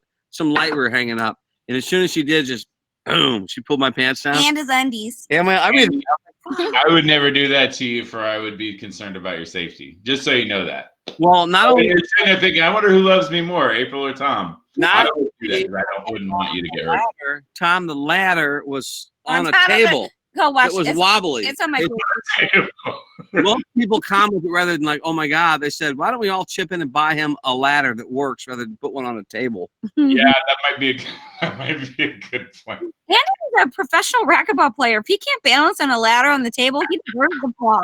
It was really funny though. She got me. I didn't know. I really didn't know. Can I this is awkward, but can I just say I love April. She's so unapologetic about the fact that she put you in harm's way. She's like, he's a professional racquetball player. I'm not worried. I just did a Mike the Fixer impersonation on accident. You got to watch it because she plotted it. You'll see. I almost caught her. I go, what are you doing? I did. And then because she had hidden the camera and I didn't know. She goes, I'm not gonna do nothing. Go ahead, put that up there, and boom. Pretty good. Well, I couldn't move fast because I would have fallen. He set himself up for it, all right. So he comes in the house. He's like, I'm putting the lights up on the side of the house. Whatever. And then he's like, God, my pants are really loose. And I was like, oh, you're getting it. Well, Am they're not that loose, but I've been eating a lot. I've really gained weight, and I'm wearing them a lot lower. I'm just wearing my pants. You know how you wear it below your belly. I pulled my pants down on purpose. Because I've gained 20 pounds, I think. For real. Oh, good for you. Yeah. I guess. I don't know. Are you not able to racquetball now, are you? Nothing. Today was the first day I went with a neighbor. He had me come and work out with him. And I go, I'll go. Because I knew I needed it. I have to go now. It's been too long. Did you know racquetball kept me in the Air Force longer than I would have been otherwise? Did I tell you that? My captain was a racquetball player. He really liked it, and I really liked it. And I played racquetball. You know, I wasn't good, but I played it quite a bit. I thought I was good until I played my cousin who fucking wiped the floor with me. My captain he's like, hey dude, let's go play racquetball. Nobody else really can do it. Were you great sport? I love that. Were you here stationed in the United States or overseas? Well, yeah, I was in Hawaii, so kind of both. Okay. Yeah, that's funny. I taught the guys down in San Diego. And then another friend of mine went over to Germany and taught the bases over there. He taught them all how to play racquetball. He was on the court. Yeah. It's a really fun sport. It really is. And then I thought, since I can do this, I'm going to try tennis. It doesn't translate at all. No, it doesn't. Totally different game. And you're a good tennis player too, right? Fair. I mean, you're better than me. I'm okay. I really didn't. It like you said, it doesn't really translate. Yeah, it's a shame it never got bigger. For a while, it was huge, and then it's just you couldn't watch on TV.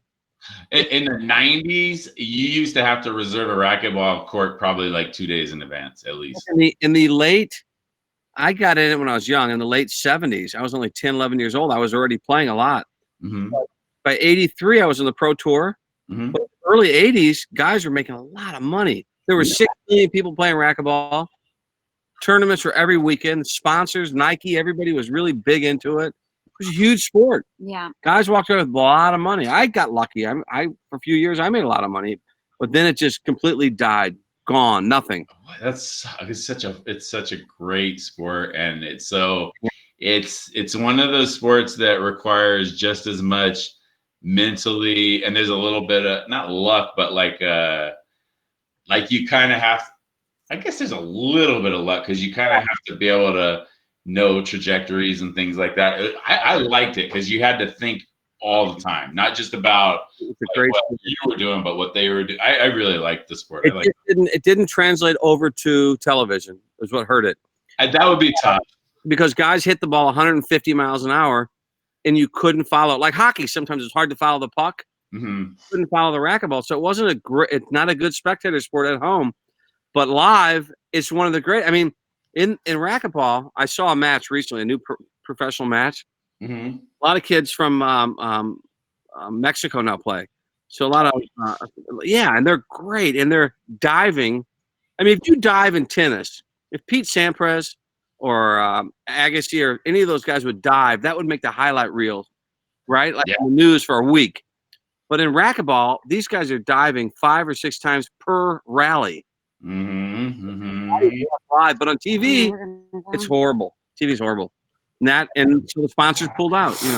It's that confined space. That's why there's only so many angles, and everything's close up no matter what. There's no. It's a fun sport to go watch though. Like if you have a racquetball club in your neighborhood, I would recommend people go just sit and watch it for a little bit because it's so much fun. It's so good. It's a great workout too because you don't have to be. You can get a great workout and not even be that good at it. Yeah. Like people play tennis, unless you're really good, you only hit 1 or 2 balls and then you go pick it up and 1 or 2 balls and you walk over and pick it up. Racquetball, even a beginner can get a good workout. They're running all over the place. Yeah. And you could prolong the games. You can prolong the game a little bit too, even if you're not really that great at it too. It's a shame because that was my whole life as a kid. But we did make it, I started doing all these tournaments and there were exhibitions and clinics we were getting paid for, and then all the sponsors. So I was like 16, 17 years old, making 6 figures a year. And then for, until I was 25 or 6, just traveling around, having the life. And then about 25 or 26, racquetball completely died, and I could barely get free shoes at that point. I mean, I had Nike shoes with my name on it in high school. But after a while, 25, 26, and then I go, okay, now I have to become a ventriloquist. Now I got to pull light bulbs out of my ass. Isn't that the natural progression? You go from racquetball to ventriloquism? Oh, gosh. For everybody? This baby. Well, really, I mean, I'm still trying to get that kind of money and excitement back. It was an exciting time. God, racquetball, man, that was such a fun sport.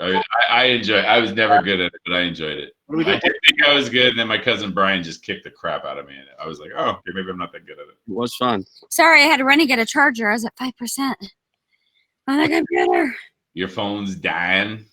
The computer, yeah. DMV Mike is down there caressing his router. It's kind of fun. I don't think he knows. Maybe he knows I can see him. He got the rabbit ears on there. That's funny. Mm-hmm. We're running way later than we usually do. We usually wrap at 9, but I haven't done it in a while. There's been, and we won't go into it because everybody knows what's going on in the world. But there's been so much craziness that, and Andy, we want to be funny and we want to bring light into people's life, but we also don't want to cross boundaries. We don't want people to think that we're being insensitive, and it's a weird. I mean, you went truck, but you know, it's so we just tonight was the night. I was like, no matter what, we're gonna get going. And then my computer's like, yeah, you know what? Maybe not tonight. And luckily, we got it started right before we went on. So we're gonna have to figure out what the hell is wrong with why, you know, because we haven't had one single comment, which is. Yeah, something is wrong because I shared it on my page. I sent you a text of what it is. So again, that's a common thing on Facebook. And I don't think it's you. I think it's Facebook that's doing that. It might be. What you have to figure out, I'm going to research that and see what I can find out. I see it all the time. My friends post videos, and that's exactly what it says. Are there people watching now? Are we just kind of having a conversation? This is what this is the thing that came up on April's. Yeah. And let's see if I can see. Yeah. We have a few viewers, not a lot, but we have a few. Yeah, I had a bunch of people that wanted to log on and they couldn't. I was like, sorry, you can watch it later. I'll share it later on my page. Yep. Well, we'll fix it. And who knows? Well, tomorrow there's fights. Maybe Sunday we'll because we can do this impromptu every once in a while. We're gonna schedule it. Make sure we're here every Friday night. Well, Friday night we don't do the show anyways, and we want to just. Our calendar's free. Yeah. Who's fighting tomorrow night? What's that? You said there's fights tomorrow night? Yeah, there's a UFC fight on. It's probably on ESPN, and it's Jessica I versus Cynthia Calvillo. Wow, so they're back to fighting. Oh, they've been back to fighting for a while. They've already done, I think, 4 cards since the UFC has done 4 cards, and boxing just started, I think, yesterday. So I saw Darren Carter post something about Darren Carter, the party starter, is supposed something about one of his friends becoming the new champion in one of the divisions. So that's cool. And then we've been talking to because my kids train BJJ with Nick Daly, and we've been kind of in contact with them. Their gym is back open.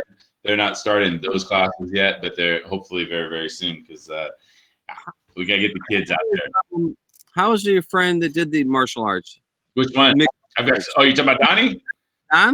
Donnie? Yeah. He's a man. He was supposed to check in tonight. I should tell his story for him.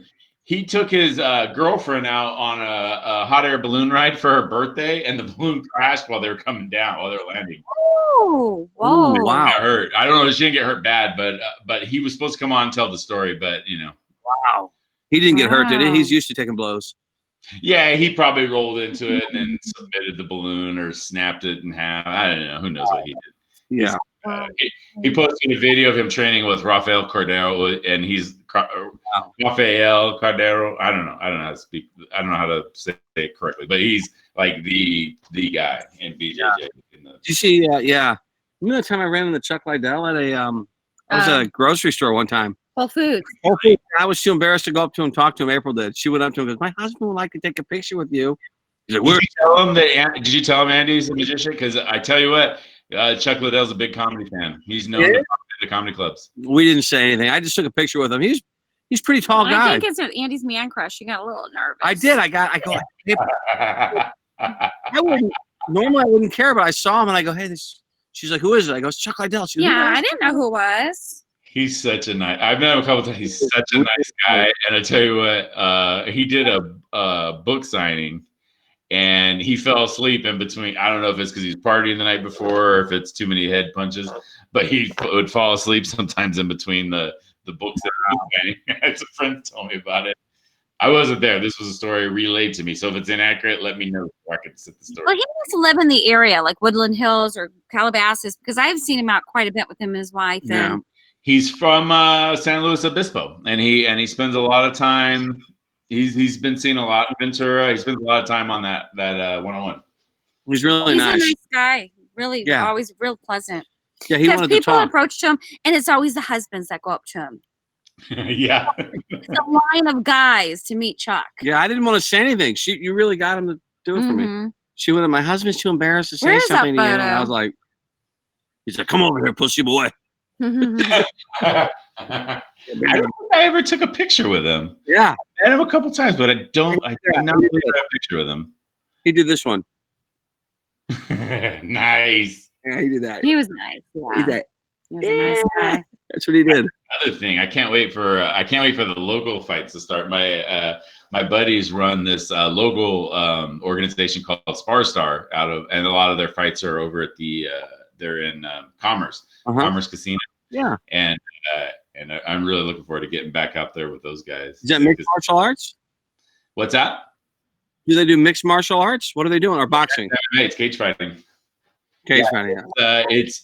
It's amateur, but amateur is a very misunderstood word. It is a lot of fun, and it is so good. What's going to happen to those guys? I mean, I trained about 6-7 years ago with Hoist Gracie. Really? I had a good friend that was really into it. He was a guy. He was like 65. He had 2 heart attacks. He had a pacemaker, and he told me, he said, "You ought to come over and roll in my garage with me. Roll with me." I go, "You know what? I will kick your ass." And I kept telling him that, and he finally got me over there. Tom, it was the worst pain of my life. He shot in, he took me down, and he just laid on my chest where I couldn't breathe. And then he would grind, just messing with me. And he choked me with my gi. I mean, it was horrible. So I found but he was really. But yet, you went back. I like that you put on a gi to go train with him in his garage. I think that's pretty awesome. And not only that, then Hoist Gracie came to his garage, and we're rolling around his garage with Hoist Gracie there. Really? Yeah. Dude, really that's close. great. He actually became a black belt, but he died on the mat in Hawthorne training with the Gracies. The guy had his heart finally gave out. He did it too hard. He was 65 or 6. He died doing what he loved. He died. Actually, over. Yeah. I loved him. He was a great guy, too. But I found a real respect for that because when he got on top of you, he only weighed maybe 165, 100. He was a little guy. Hey, come on, get me off. Get me off. Come on, someone's stealing your kids. Try to get me off you. And I couldn't get him off me. That's great that he's talking shit the whole time, too. I like that. Come on. Huh? You just going to let this guy take your kids? Taking your kids. What are you going to do? And I'm like, I don't know. Just get off me. That's one of the great things. I think that's one of the things one of the reasons I fell in love with the sport of MMA is because a lot of times you have fighters that are young and they're really strong and they're tough and they're really good. And then you have the fighters that kind of maybe go professional a little bit too early. And then they take a couple of losses, so you overlook them. And then they become absolute beasts when they're like 40. And you're like, one of my favorites, Fabricio Verdum, is like one of those guys who like really looked good as he got older. And then, once you win the title, then I think the hunger's not there anymore. You're not that you're any less talented. It's just that everything isn't reliant on grabbing that belt. But so many guys are in there. I mean, Stipe Miocic and Daniel Cormier are going to fight main event coming up soon, and they're both guys that are like, I think Cormier is 40, and I think Stipe is not that far off from 40.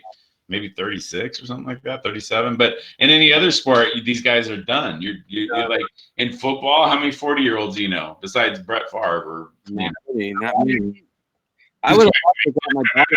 I mean, like your daughter to get in, it would be so good to learn jiu-jitsu because it's amazing. Smaller, weaker people can handle themselves pretty good. It's great to know. And the kids do train, and they've got a great coach, and it's her birthday today too. Happy birthday. They do the jiu-jitsu. What's that? Jiu-jitsu they do? Yeah, they do Brazilian jiu-jitsu. They do BJJ over at West Coast MMA, which I believe is opening up on Monday. So I think it's the best.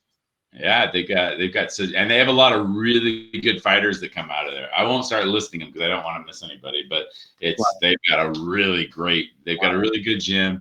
And what's cool about it is when the kids are training, the fighters will come over and they know the kids like them and follow them, and the fighters come over and say hi and kind of talk to them about the training or whatever a little bit. It's just it's a great atmosphere. Nice to make it personal like that. Yeah.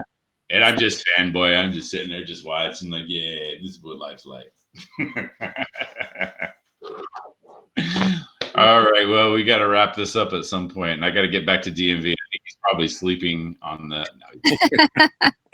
No, he may have the rabbit ears up and ready to go. What did he say? He sent it in the host chat. Let's see. adjusted the rabbit ears. I'm good on Wi-Fi. Thank you guys for checking in. I love you, and I'm so proud of you. Thank Doing you. it. I know. Thank you. Let's do lots of stuff very, very soon because I miss you. Oh, thank you. Let us know about the hangar. Yeah, and social distancing be damned. Let me know. Let's get together very soon. I'm fine with showing up and hey, watch it. Social distance.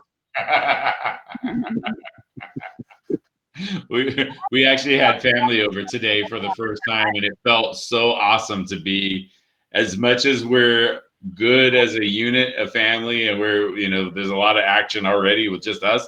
It was nice having family in. It was it's nice, and it's good to be connecting. I miss you guys. You want to say goodbye? No. He wants to say goodbye now. Bye. Is the other dog gonna come try to bite that dog's face? Probably. Bye. Bye. He's like, Bye-bye. I'm over there sniffing for rats. All right. Well, you have a great night. All right. And we'll do Thank it you. soon. All right, Andy and April Gross, thank you so much. Love you guys and see you very soon. And here we go. Let's bring back my good buddy, DMV Mike, who's been sitting and waiting patiently. What's up, bud? Hey, your Wi-Fi looks a lot better now. Yeah, I made some adjustment on the rabbit ears. I had to take them and see that they're like touchdown style. Uh-huh. Yeah, so they had to be completely vertical, and I took the foil off of them, so they work better now. So, Do you remember how you used to have to adjust them different for UHF and VHF? Like UHF, you barely had to touch it, and you're like, hey, this is like the future. Let's put everything on UHF. Because VHF was very testy, at least in Sacramento, in North Sacramento. That's the only place I could speak for. yeah, my dad used to make my sister have to hold the one side of the rabbit ear, and then to make a good, so we could watch MASH. I love it. I'm glad you're here, brother. Oh, here. Cheers, man. This isn't a good night toast. I'm not gonna run you off. I just wanted to. I'm gonna have a shot, and I thought, hey, if I do this, you'll do it with me. And now you're frozen again. I want you to unfreeze. Send you a giggle shot over. Sure, we could do that. Okay. So you're gonna pass it to your right, Okay, my here, left. I'm gonna send this one if it works. Right here. Okay, Yes, your left. Your right there. Like this. There you go. All right. Apparently hit. There we go. Thanks. I got it. Look at that. Bam. Nice and cool for a brother. Yeah. Bam. Yeah. So were you having similar finding the feed or what? I don't know what happened to me. I mean, with my Wi-Fi is still messed up. I don't know. I'm trying to figure out what's going on with the. But yeah, you have a problem with the comments. You can't comment and see it. Oh, is that what it is? Yeah. Yeah. Usually we get a lot of comments, and today I'm seeing nothing. So yeah, for all it's not showing. It's not showing up either. It's weird. All right. Well, we'll have to fix it. And I'll send a. Oh, you're gonna another cigarette. So you got to slow down, buddy. You're gonna get up to 2 or 3 packs a day. I'm like 3 packs a day on these things already. So he's running in. Let's go ahead because it's late. We might have people that are just joining us. We'll run that Winston ad one more time, real quick. Yeah, run that thing again. Hold on 1 second, and then we'll get that.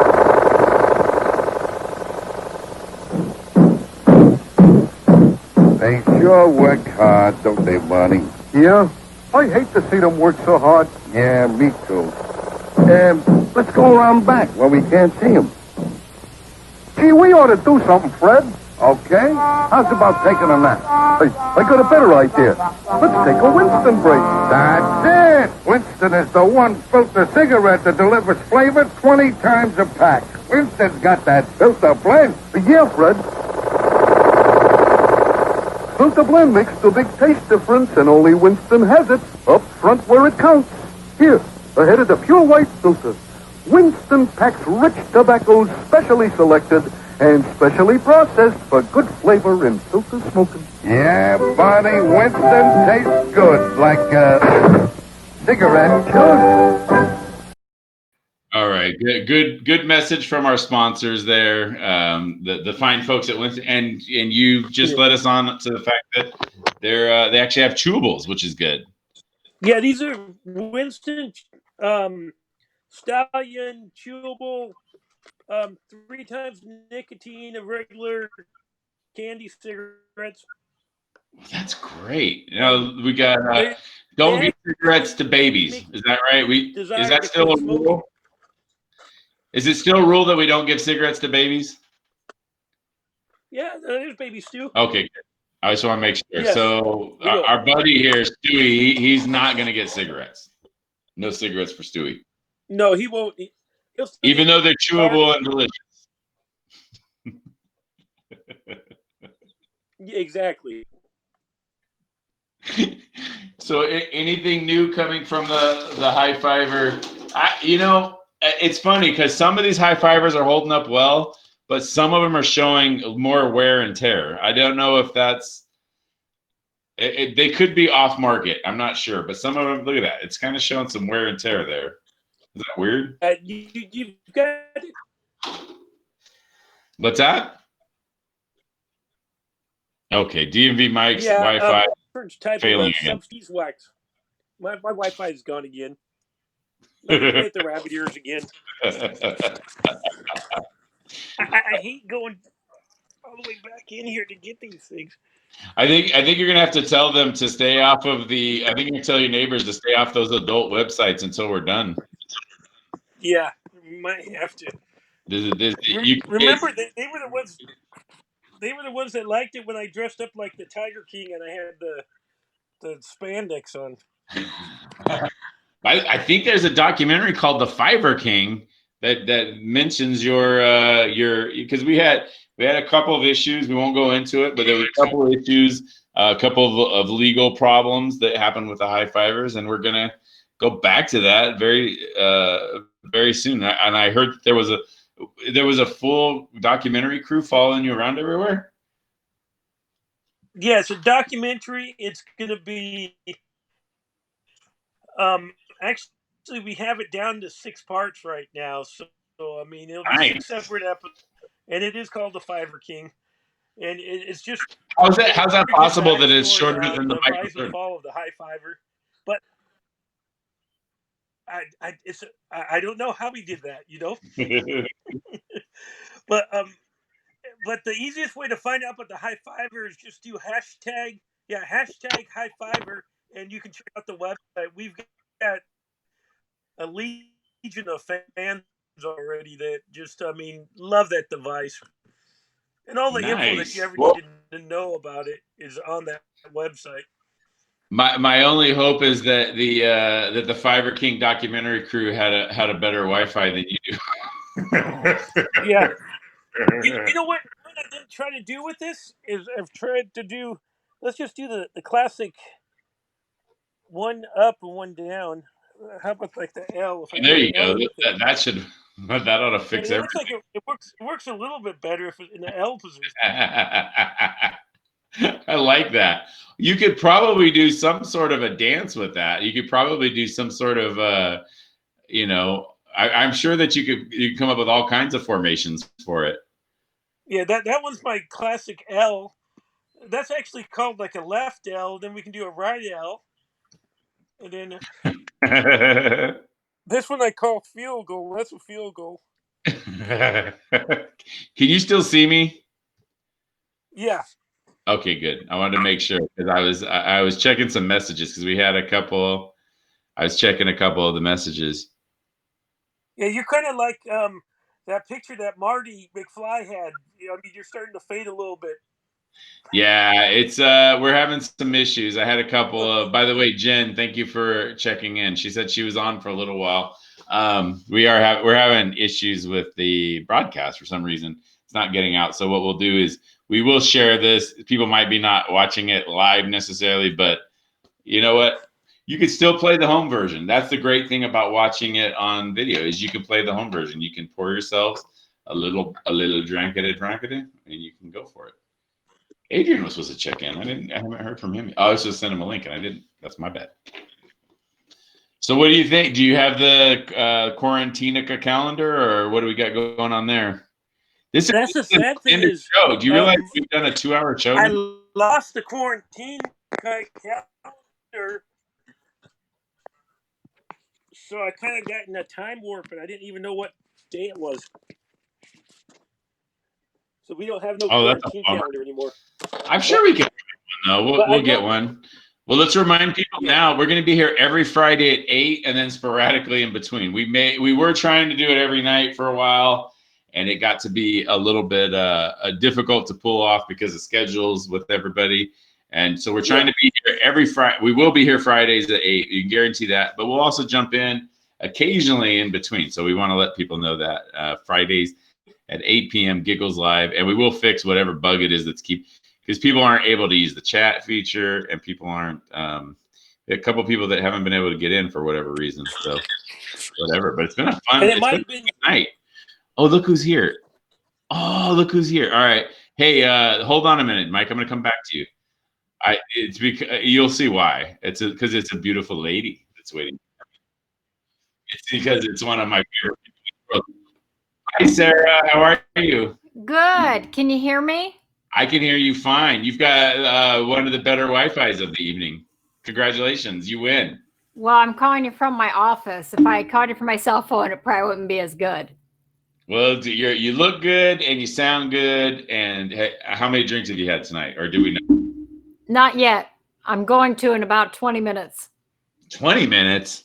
As soon as I'm done talking to you, I have to go to the bar. At the bar? Are you at the house? Yeah, Ian has his bar set up. Tell him to bring you in. He's going to make you wait until you're done talking to have a drink. Ian, I know you're back there listening. No, he's binge watching. I can't get him back here. What's he binge watching? Hell if I know. Ian! Come on, Ian. Bring me a whiskey shot, please? Let me talk to this man. We'll see how this works out. We had a long day. I know you weren't listening earlier, but I did give you credit. I kind of told you through text, but I had there was a little period of time where I kind of thought I might stop doing comedy, and conversations with you, and I texted you this, conversations with you really uplifted me. And I got to where I'm actually excited about comedy again for some weird reason. And you know what? I thank you. You're so awesome, Sarah. I really love having you in my life. Thank you. Well, I think it's an interesting time for everybody. We're all reinventing ourselves. Yeah. And we need each other. We really do. And you kind of find out who your friends are in times like this. Yeah. I mean, today I spent the whole day running around for a flannel. A flannel? Well, I'm booked as a Midwestern mom tomorrow. Oh, okay. Oh, nice. And so they said to bring a flannel, and I haven't worn a flannel since I was, I'm probably in my 20s. I went through a very short period of time where I wore flannel coats, but that was when I lived in Seattle, so everybody was doing it. Oh, well, yeah. Because you're in Seattle, they have ridiculously cold winters, and now no police. I know. Like, yeah, we're good. I go, okay. It's going to be a fun place to party, though. Seattle, certain parts of Seattle were already a little scary as it is. So I'm gonna reserve my vacationing for other places for the time being. I'm trying to find out where are people vacationing, because next month's my birthday. We're planning to make a trip. Yeah, so I don't know where we want to go. Let's go to Winnemucca again. Oh my God, everybody loves Winnemucca. We love it. We had so much fun in Winnemucca. I like Winnemucca. I think it's underestimated. Now, Winnemucca, if I'm not mistaken, first time you did a half hour, right? And yes.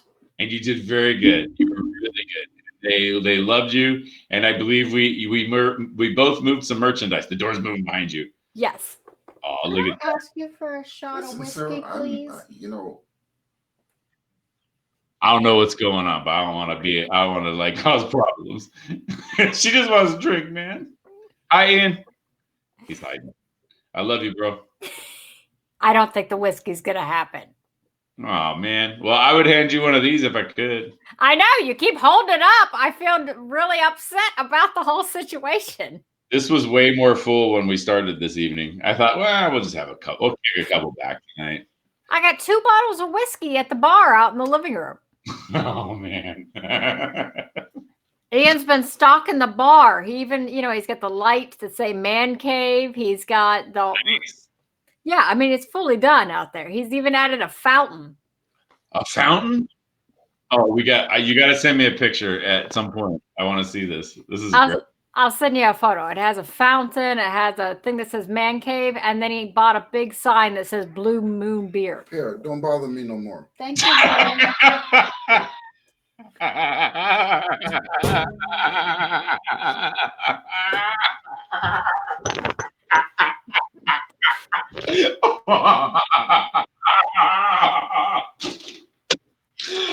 Oh my God, I love Ian so much. Hey, have you ever had salt and pepper pistachios? They're amazing.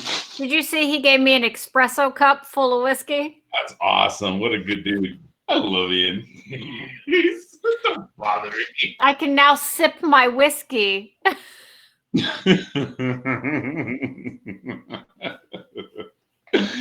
Well, glad you're getting back to work. That's so awesome. We just had April on, and she's talking about how it's kind of a slow process where there's you're SAG, and you're gonna SAG after you're a member, so you're gonna be a part of the group getting the work. I'm still not in the any of the unions, but there's a lot of non-union work. In fact, there's maybe 1/5 of the work that I'm seeing is union. Most of it's non-union. Really? Huh? I saw a gig that was non-union today. It was a commercial, 2,500. Well, okay, I'm gonna have to get back on the casting sites that you sent to me. I know that I've got profiles on there. My headshots may be from the 90s, but I know I'm on there. I'm doing new headshots this weekend because after Corona, I don't look like my old headshots anymore. See, I think you do, though. I don't think you look that much different. I just cut 8 inches off of my hair. Oh, okay. Hair, maybe. I don't know. It's the same color. It's just a lot less of it. Do you think, would people be disappointed if they're like, okay, we got this long red hair with booger, and then you show up, and it's a little shorter. They're like, man, you disappoint us. I guess they're fickle. They're about as fickle as you get. We're going to find out on Sunday because I did a virtual audition for them 2 weeks ago, and I sent in a headshot 2 weeks ago, and then I cut my hair 2 days ago. Nice. Without clearing it through them? No, no, not at all. I kind of want to jump in there and do some work before I'm hoping that my radio gig comes back. I've been talking to a few people from the station, and the general feeling is that it's there's movement towards that direction, and it would be nice to get a couple of gigs in between now and then just to do. I look back at some of the stuff I did, and I'm like, man, it was so fun. I want to do more stuff like that, but and the sites I sent you have a lot of voiceover on there. I mean, I'm calling you from my studio, but I just bought new mic equipment. I'm submitting, and there's a ton of voiceover on there. I need to get on there. I've got to sign up and do it because that would be good to get some stuff going on. Yeah, and you have an amazing voice. There's no reason you can't book. Yeah, I guess that's a good point. And the online virtual comedy clubs are getting much better. Are they really? See, I haven't checked any of them out. I've never checked one out. I've kind of been like, but I know I've heard that Sammy Obeid has a really good one. Yeah, I think I talked to you about that one. Yeah, he's and Sammy's a great guy. I've done shows with him he's a Northern California guy. He's out of the Bay Area, so I've been doing shows. I've done some shows with him, like, I don't know, going back 15 years or so. I remember doing me, him, and Kabizi doing Santa Cruz one time. And I think you've done Santa Cruz with me, probably. Right? 3 times. 3 times. And you were one of the features that actually did their time. Well, I used to keep a stopwatch on the stage, and I used to set it for 35 minutes. I'm sure I've told you this story a million times. I had the one guy that middled for me, and he left after 14 minutes. He came off, and he's like, he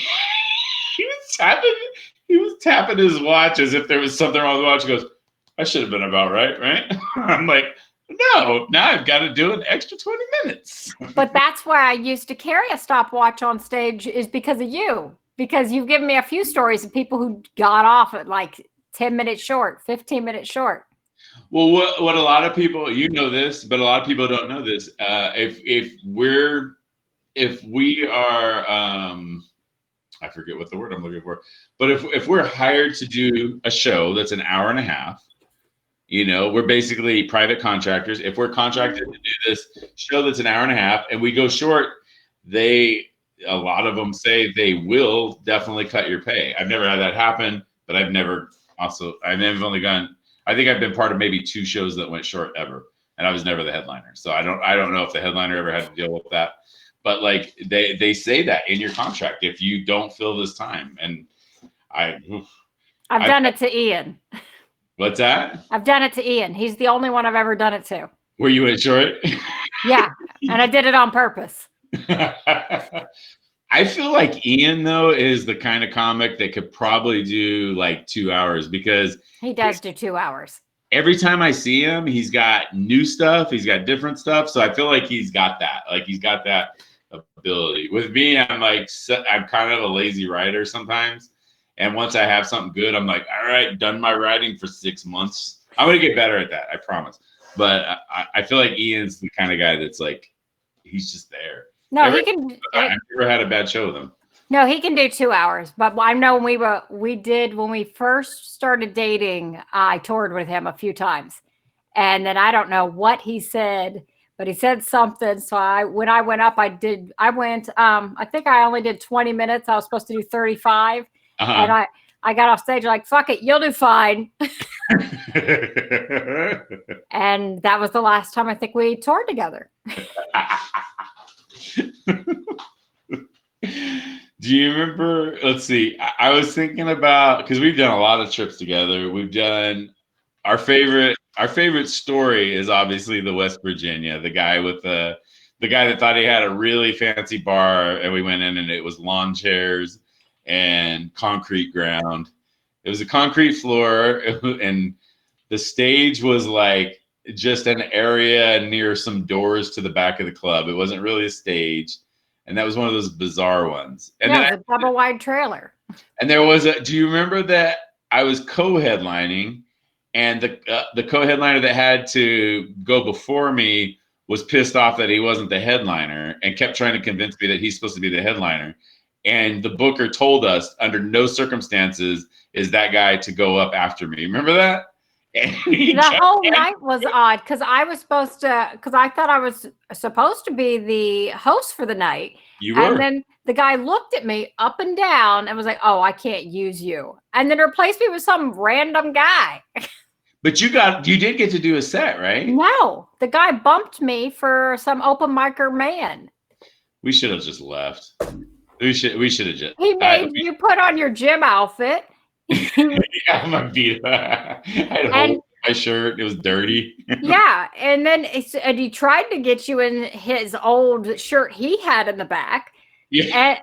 And then the doorbell was ringing for each comic, and the guy looked at me, couldn't use me, and did an all male lineup. And I know it was because I was a female, because I saw him look at me up and down. And you would have crushed because we had an odd bridal shower. There was an odd, if I remember, there was an odd bridal shower where the bride was looking to hook up that night. You had a bunch of rowdy women. It was weird. That would have been perfect for me. And then he put up that guy who probably could do 10 minutes on a good day. And I stopped working for that booker at, I think I did one more gig for him after that tour, where he sent me to a bar where I showed up. I didn't know which is fine. It would just be nice to know ahead of time, but it was a cross-dressing bar. They didn't tell me ahead of time. Oh, it would have been fun though if you had known in advance. It just would have been nice. It would have been nice to know. So I show up and the bartender said, did Chuck tell you, his name was supposedly Chuck, not his real name. He says, did he tell you that it's I forget what they called it, but he explained what it was. And I'm like, oh, okay. And he's like, I'll bring you in the green room. And there were all these dudes dressed like women with no shirts on. And I was like, going, this is the most uncomfortable room I've ever been in my life. And it was so weird. And so and then my opener was like a very, like, I don't know how to describe him, but he was very like kind of soft, like very like, because you know how I am. I'm like, blah, I'm there. He was like very like, I don't know how to say it without being weird, but he did very good. And I was very much like not struggling, but like it felt like work for an hour is what it was. All right. Well, but bookers will put you in the oddest rooms and with no warning. Me and Ian in Southside Chicago at an all-male review.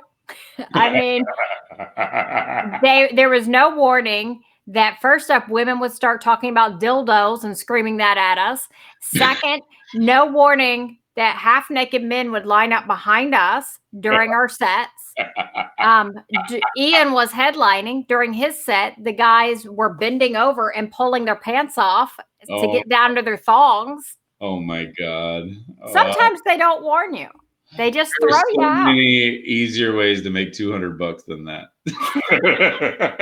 All right. I think it's pretty normal to have weird things. And that's what's fun about the road is these adventures. You just never know. You never know what's going to happen. You just never know.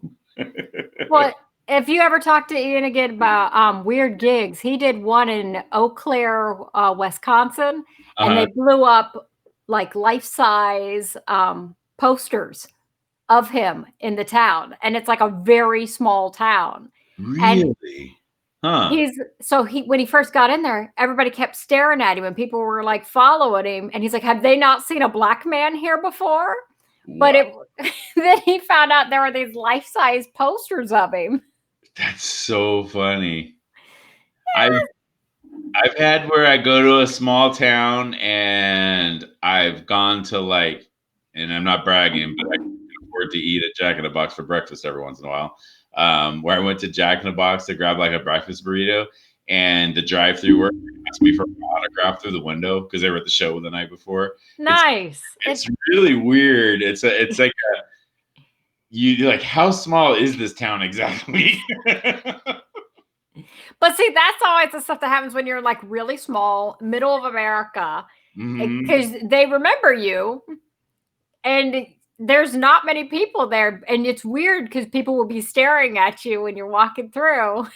When me and you have gone out, there's no question. They're like, okay, big old Shrek looking dude and pretty redhead. Yeah, that's the comics. There was like no question when they'd see us out. Yeah, we usually stand out. We gotta get back out there. I miss the road. I think Utah's doing comedy again. Or not Utah. I don't want to go. Well, wait a minute. No, you weren't with me on that trip. Utah, I had one of my best shows ever. It was with Jack. Jack, who I don't talk to a lot anymore, and Shane Murphy, and we had so much fun. But we did Battle Mountain, and that was one of those wild cards where I was like, I don't know how this show is going to go, but we're just going to make the best of it. And I really think that was one of my favorite nights in comedy. But Battle Mountain's in Nevada. You just said you were just talking about Arizona, Utah. Yeah, well, me and you didn't make it to Utah. That's why I was thinking that I-80 across. Yeah, I liked Battle Mountain, but I think after it was so ironic that you would open it, it's like a cloud of smoke coming out, and then the booker ends up getting lung cancer. Yeah, she passed away. She was great too. I loved her. She was so awesome. I only met her one time for like 10 seconds, but I liked her. Do you remember how they kept buying me drinks and you had 19? Yeah, they had so many drinks on because I had one of those little stools on stage with me. the audience was buying me so many drinks that they wouldn't fit, and the waitresses were like trying to fit them on there. I'm like, you can keep some of them in the fridge till I'm done. It's fine. I don't have to see every single one of them. And I felt bad. I loved that room. That's why I was so disappointed when it was no longer there anymore. It was fun. The audience was fun. They were responsive. They hung out after the show. Oh, they were great. Do you remember the catchphrase of the night? It was the catchphrase. I asked them what they do for fun. Do you remember what they said? No. They said we shoot rabbits. And I was like, oh, I do remember that. Because like, then everybody. Is that a metaphor for touching yourself? And then I used it all night. I think I did it. How long was my set that night? I think you did 45. No, I did more like 3 hours. I think you were booked for 45. You were up there long enough to drink 19 beers. Yeah. It was that was the longest set I think I've ever done. It was over 2 hours. I know that. And then after you got off, then you hung out all night with the audience. And you sold a lot of merchandise because you sold your pictures. I remember that. Yeah. You should print up a bunch of those MySpace pictures. Those were my from that bikini calendar I had done. I printed those up. They were popular, man. You killed it with that. They bought up all my shot glasses. They bought up all your pictures, and it was like one of those nights where we're like, okay, comedy. I always tell people, comedy is a really rough business, but you live for those moments that tell you you're doing the right thing. Keep going. And like, honestly, one of those conversations I had with you this week was that. It was, things are going good. Keep moving. You know what I mean? Yeah. You were talking about one of my bits, and I was like, you know what? You're right. That is a good bit. Oh, the one I know exactly which one you're talking about. It's one of my favorites with the kids. Oh yeah, they're yeah, it was the Tommy one. Yeah. We'll see how that plays now. It might be a little different. Maybe not. I think it'll be trending now. I think you need to get it up there. I really think that one would trend right now. Yeah, hopefully Levity will open again, and Tommy from Levity can sing. By the way, him and oh shit, I shouldn't say it. I don't remember his name. They released a single, and it's a really good song. I'll send you a clip. Send it to me. Yeah, it's really good. But they released some music, and it's really good. It's called Kansas, and it is Effortless with Tommy Kush. So if you get a chance, download that. But it's when he gets there, he's gonna download those for me, because he had everything. I had a weekend with Paul Rodriguez. I had a weekend with Tommy Davidson. I had a weekend when I do those opening spots, I try to work on new material, and I try to be really kind of clean so that I can see it. So I know I've got lots of great tapes out there. Oh, you did a weekend with Tommy Davis. That had to be a lot of fun. He's fun to work with. He's such a nice guy, and it's one of those weekends where I felt motivated the whole time I was working with him. I like working with people that motivate me. Yeah, he's a good guy. He's down to earth. He's not. I don't tour with him, but Ian tours with him. He's a good dude. By tours with him, I mean like 10 years ago. Ian used to work with him on the road occasionally. Oh, shout out to Hark Dulai, who's accusing me of being drunk. He's a friend of both of ours. Hey, Hark. The Tap Watch guy. Oh, you're gonna have to give me more information than that, Hark Dulai. By the way, Hark Dulai, by the way, has I don't know if he still has it, the funniest comedy video ever. But for whatever reason, I haven't been able to see it. But he had the Downtown Comedy Club where he was on stage, and that was the one where he had put him on blast. Yeah, he had his. He's not gonna care. He's a good dude. You know what? One time with Hark, I went and I did one of his jokes before I brought him on, and he posted it, and all of his friends are like, "That guy stole your joke," not realizing that I was just fucking with him. I did a joke because he used to have a joke about. Remember, he talked about flying. He talked about how it was hard to fly because I think that was the night that I drank the Hark special, so I don't remember much of the night. Yeah, and he's like, but I kept telling him, I was like, everybody's looking at me funny, so I lit my shoe on fire, and I told him that would be funny, and he didn't do it, so I did it. I did his joke, only I threw in so I lit my shoe on fire, and then his friends were like, that guy is supposed to be your friend, and he's stealing your joke. Because I think that what you did that at the bar. He was running a room at the bar, and he had a drink they called the Hark Special, and it had 16 different liquors in it. The Hark Special is basically all the shit that fell through into the sink. What? You guys are poisoning me.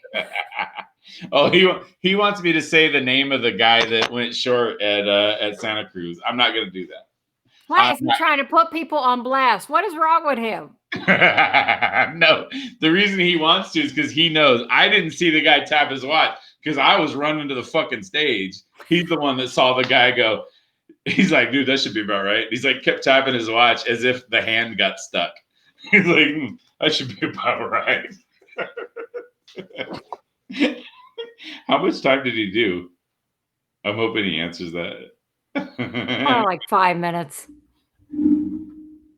That's what's funny. It's like, because you always filled your time every time. Like, you always filled your commitment. I don't remember one time where you went 1 minute short. No, I've only been short on one show, and it was that show in Chicago at Ian. In Chicago, I've never performed in Chicago. That's got to be a weird town to perform in. Yeah, I'm not doing the good venues in Chicago. Ian's friends with a bunch of DC comics. So his friend Tony Woods recommended a room and got us in Southside Chicago. And that's where all our shows were, why we were in Chicago. Well, D. Ray Davis had a room somewhere. Where was that at? Where they just passed around they passed around the bottle and passed around the cup for money. I never did it, but I heard about it. I heard like great stories about it. I haven't been to it, but it sounds like it would have been in Southside Chicago. That was crazy. Like, you just realized you had gone to the wrong side of Chicago. See, most of the Chicago stories I hear are, so I'm performing in Chicago and John Fox invites me to his condo back before John Fox passed away, because John Fox was like a total partier, and supposedly he had like a buffet of recreational pharmaceuticals for friends and family. No, we didn't have, we ran out of there very quickly. As soon as people were pulling pistols out of their bras, we were ready to go. Oh, yeah, that would be, I think I would leave too. I would walk off the stage if I saw that. Yeah, that was our cue. I've been threatened while I was on stage. That happened in Elko, Nevada, where a guy, do you remember that I used to do a bit where I said that I love shooting paintballs, and back then I said at homeless people and Jehovah's Witnesses. Okay, I get it. Not funny now because the homeless problem is way bigger than it was at that time. And back then, it was funny. But there was a homeless guy in the audience, which I would have never thought a homeless guy would pay a cover to come to the show.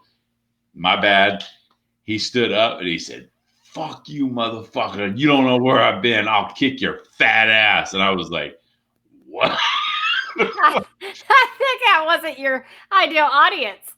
Oh my God! It happened. It was so crazy. I wish James was here. James is probably watching, but probably unable to comment because we're having problems. So James was at the show, and so like he gets arrested for flipping out during the show. I'm still got a homeless guy arrested. He gets arrested, right? And like I'm kind of like. I'm like, I said something that drew attention, so everybody saw it. Everybody looked back, and I'm like, oh my God, I've completely. And it was a fun set. I still did okay. I just did some very bad jokes within it, which we always do.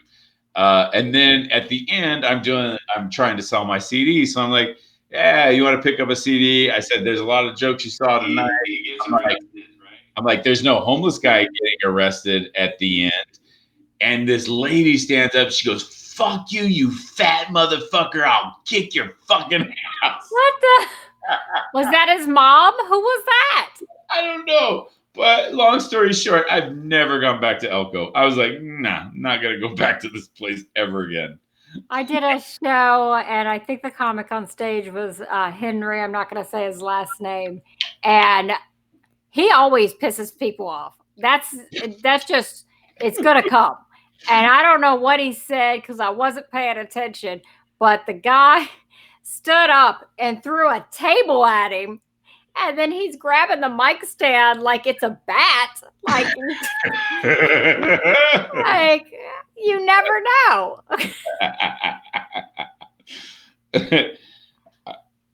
Hark did. Oh, that's right, Hark. Oh, Hark, it reminded me of something. There was a time when Hark had to do a whole bunch of time because my flight got delayed out of LA. I was flying out of LA and he had to fill time. And Hark doesn't know this part, I don't think. I get there and I went and I kind of peeked in and he didn't see me. And I was like, okay, he's doing good. So I have time. I needed to, what's the polite way to say this in front of a lady? I needed to use the restroom. Okay. And I needed to use it in an aggressive way. So I was like, all right, he's doing fine. So I'm going to go check in, go up to my room, and then come back down. So basically, my flight got delayed and Hark had to fill time until I arrived. So I did my thing, got checked in, and I ran back down. And I basically, I think as soon as I entered the room, he started my credits. He's like, yeah. But it was awesome. It was great to have him there because it was, if it was somebody that wasn't a friend, I guarantee you they would have been complaining and bitching while they were on stage, and it would have just set up and we ended up having a really good show. I actually think if it wasn't somebody who was a friend, you probably would have rushed to the stage and tried to hold off. But whenever we're on the road with our friends, we're usually like, they'll be fine. They'll be fine. Exactly. Yeah. Exactly. The more you like somebody, the more you screw them. That's exactly my motto. How great would that be? Me, you, and Hark out on the road. We'd have a blast. I like working with Hark. I haven't seen Hark in a long time. I believe he's doing a serial killer look now. He's skinny now. Is he? Because the last photo of I saw him, he had a trench coat on, looked like some kind of crazy man that was just about like a Columbine remake or something. I don't know what he was doing with the outfit. I have a feeling I'm going to hear from him after that one. So he said that the feature did 15, the one that was supposed to do 30. What the fuck? And that's a 3-person show. The opener, and I think Hark, opener does 20. The MC does 15 or 20. I think Hark did 20. Because if I tell Hark, hey, you need to do 15 or 20, he always does as much as he can because he knows that I don't want to do much time, and he's a really good guy, and he always tries to take, just like you, tries to take a little bit of the load off for me or whatever. And then the feature is supposed to do 35. He does 15. Should be 20, 35, 45. But the good thing was because Santa Cruz is one of those rooms that not everybody can do. When I did the San Francisco comedy competition, one of the nights was there, and I actually scored pretty high that night. But I was really new to comedy, so I did. Well, you had extra time to actually win him over since 15 minutes. That's an open mic. What the hell? Yeah, you should be able to do 15. If you're doing a paid gig, you should be able to pull off 15 minutes without too much stress, I think.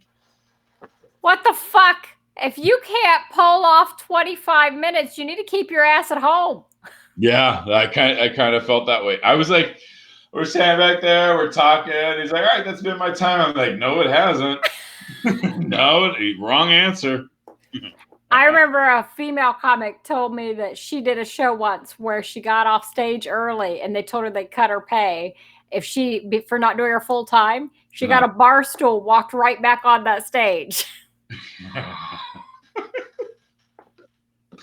I think Hark was with me on this one too. Hark has the fortune of being with me on all my shit gigs. I'm almost positive it was Hark. If I'm right, Hark, text me and let me know since the comments aren't working. I'm seeing comments. Tango Mike wrote, laughing my ass off at something. Hark says he's never wore a trench coat, so he thinks that you're checking out somebody else. Me and Hark one time were employed to do Spokane, Washington, and this was on the night of the Super Bowl. Oh, that's a popular night. Very popular night. Not a good night for comedy. So we go to the venue to watch the Super Bowl. There's all these people. We get there right before the game starts. We didn't get there for the pregame. We get there right before the game starts. Everybody's already drunk. Blah blah blah. We watched the Super Bowl, and this was, I believe it was the one when the Patriots. Hark will correct me if I'm wrong. I think it's the one when the Patriots had the perfect season interrupted by the Giants, and so we watched the game. We left. We go back. We take a nap at the condo, as comics do. We take a nap at the condo. We come back. The same motherfuckers that were at the show are the same motherfuckers that were watching the Super Bowl drunk are still there in the same seats up front to watch the comedy show. And we're like, oh my God, this is insane. So Hark goes up. He does the best he can do with what we've got. And Hark will remember this because I think this is the worst I've ever flipped out on an audience member. And I won't go into the words I used because they're words that aren't part of my normal vernacular. But they were so drunk and such. Was it the Steelers Cardinals? I guess it was. It was the Steelers Cardinals. So apparently it was the Steelers Cardinals. I had it wrong. They were so drunk that they were not cognitive that there was a show going on. And I had a lady yelling and talking through my entire set, and she and I eventually had to shut her down, and I shut her down in the most amazingly awful way possible. I used words that I don't use, and you know me, I'm not like I don't throw a lot of, oh man, I was mean to her, and I'm talking, Hark did his time, I did maybe 20 minutes, and I look at the manager and I go, do you really want me to do this? She looks at me and she goes, you're doing great. Keep it going. It was so awful. There you go. It was so, oh my God, was it awful. It was the worst night ever. And the worst part was that was the gig where you stayed at a condo where they had this like creepy dude that looked like he was from a scary movie staying in the condo with you, and he was deaf, so he would turn the TV on super loud while you're trying to take a nap. And I think I fucked with Hark. I think I did. I know I did. I told them that the guy gets confused at night and sometimes goes in the wrong room. So Hark couldn't fall asleep because I told him this guy accidentally goes in the wrong room all the time at night. He would fall for that, though. The guy used the bathroom like 15 times a night. It was such a fucked up gig. Oh, man. I sent you the photo of Hark. He's not wearing a trench coat, but he does look like a serial killer. Okay, I'm looking for it. Let's see. There it is. Look, there it is, Tom. You sent it on the FB. Oh, okay. Look at it. He looks great. Look at you, Hark. I don't know where my messenger is. Okay, I hid my messenger from myself. Oh yeah, that's not a trench coat. That's a I don't know what it is, but it looks fantastic. Where are you? Where are you in that picture? Where is he? I don't know, but he's got his dark glasses on. Why is everybody else taking pictures of him? That's what I'm saying. That photo looks suspicious. Are you in front of him? Oh my! This is the greatest picture. I don't understand this picture.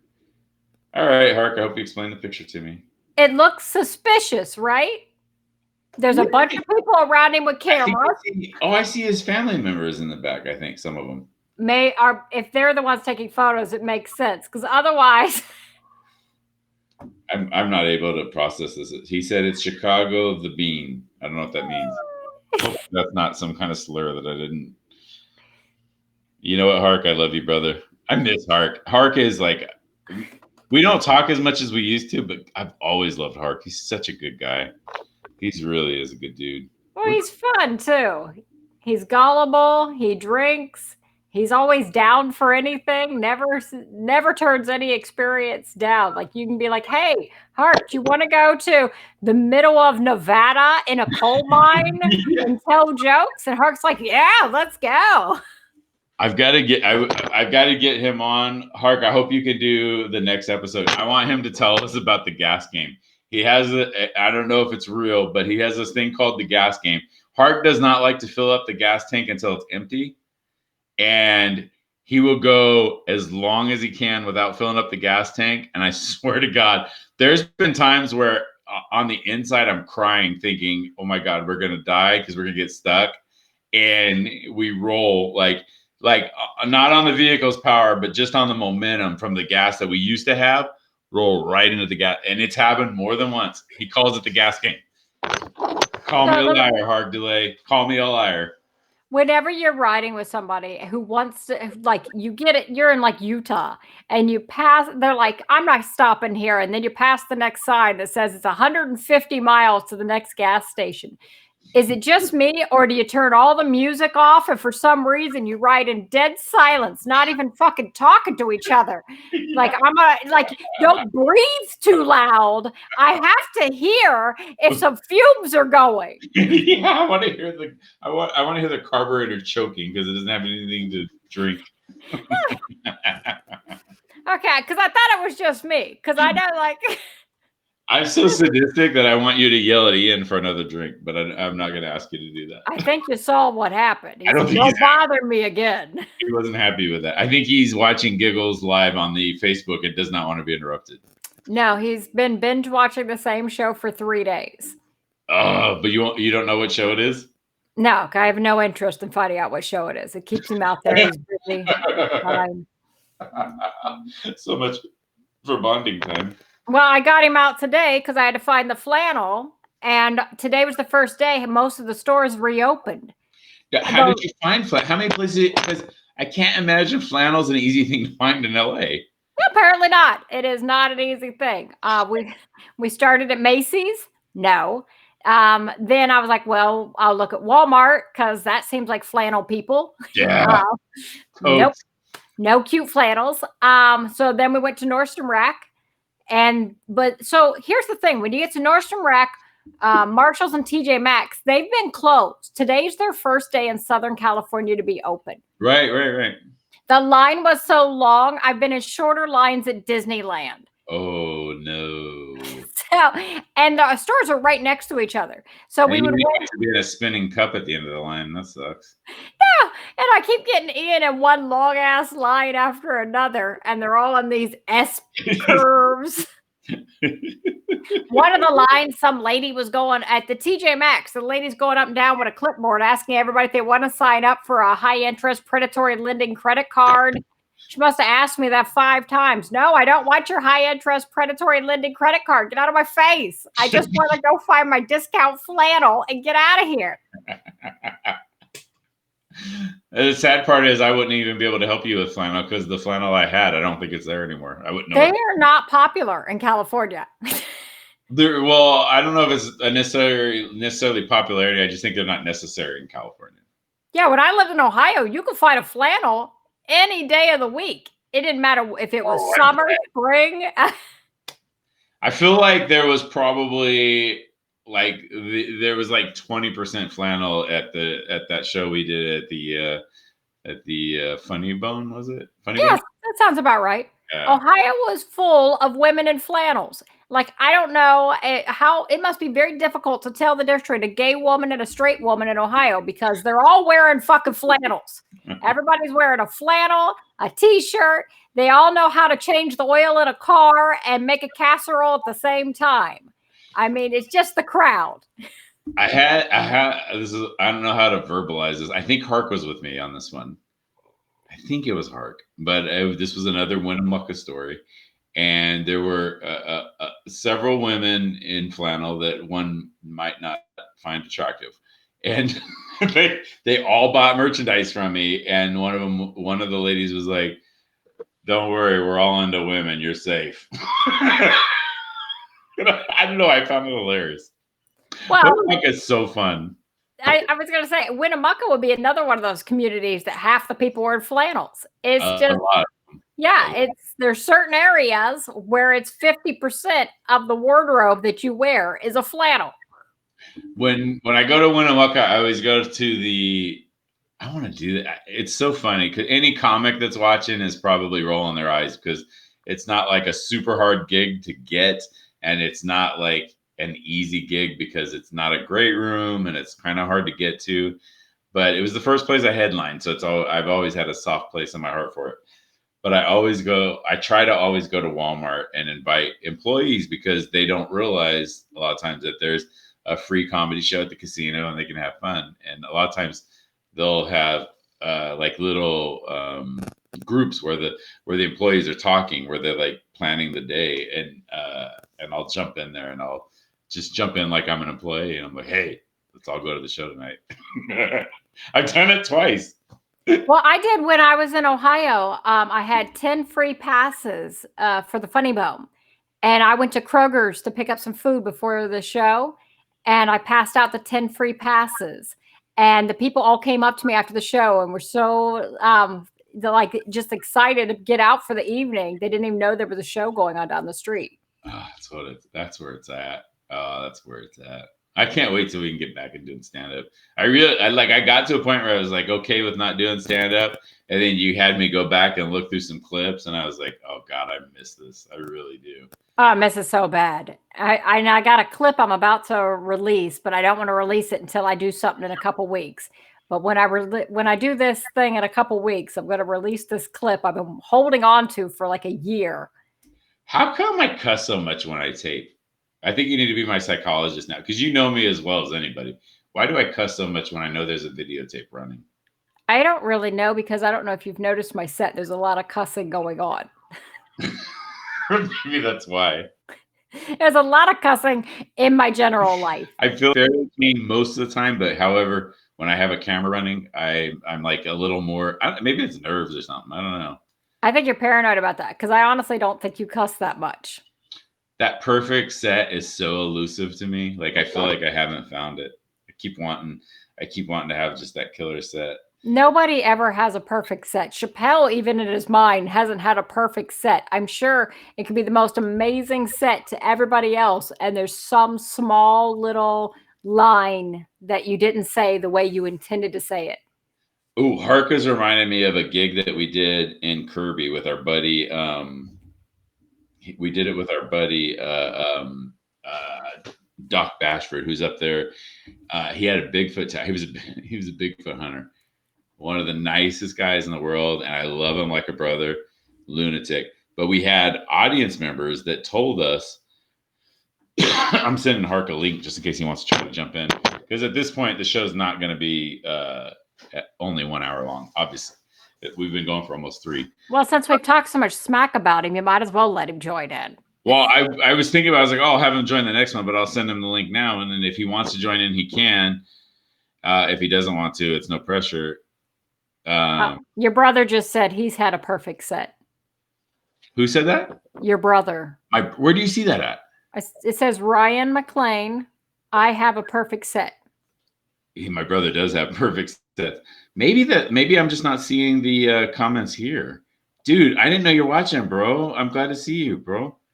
I love my brother. And then there's Mike George, and he said perfection is overrated. I like him. Oh my God, I can see the comments if I go in on this way. Oh, I'm hoping that the DMV jumps back in. Hey, bro, I'm glad you're watching, Ryan. I miss my brother. I think I sent Happy Joe Montana's birthday to him already, but I fixed the comments. Well, you fixed the comments maybe on there, but you can't fix them on. I'm not seeing them up here. I have to go look at my phone. He's making shit up. So me and Hark used to do this gig. We did it a couple times for our buddy, and it's in Oregon, and it's like, and I think you've probably done some Oregon gigs with me, but this is like backwoods Oregon, and it was. I've done one Oregon gig with you. I liked it. I need to go back up there. It was so fun, and they told, and Hark was like, just kind of like, he's like, the guy told Hark, he's just like kind of randomly, he's like, hey, you're safe here, but like, don't go down this road. Like he was telling him, you're in trouble. Like, don't, like they will do something bad to you. Well, I don't want to go down that road either. It sounds like a horrible road. Yeah. I hope he joins us. Quit pulling on them. Oh, the rabbit ears. Tim. Oh, okay. I can see now that I can see the comments. I'm okay with this. I can see that Tim responded to Mike, and they're talking to each other. Hey, I think Mike might owe Tim Outback Steakhouse receipt or something like that. Not receipt. What do they call that? Flannel Friday. Oh, my cousin Dave's in. Okay, so we have important people watching. Flannel Friday. Who's got Flannel Friday? I would love to do a Flannel Friday. We should. Can I tell you a funny story about my cousin Dave? For some reason, and I love my cousin Dave. I had this weird block in my head where whenever he was in the crowd, and you know me as well as any other comic.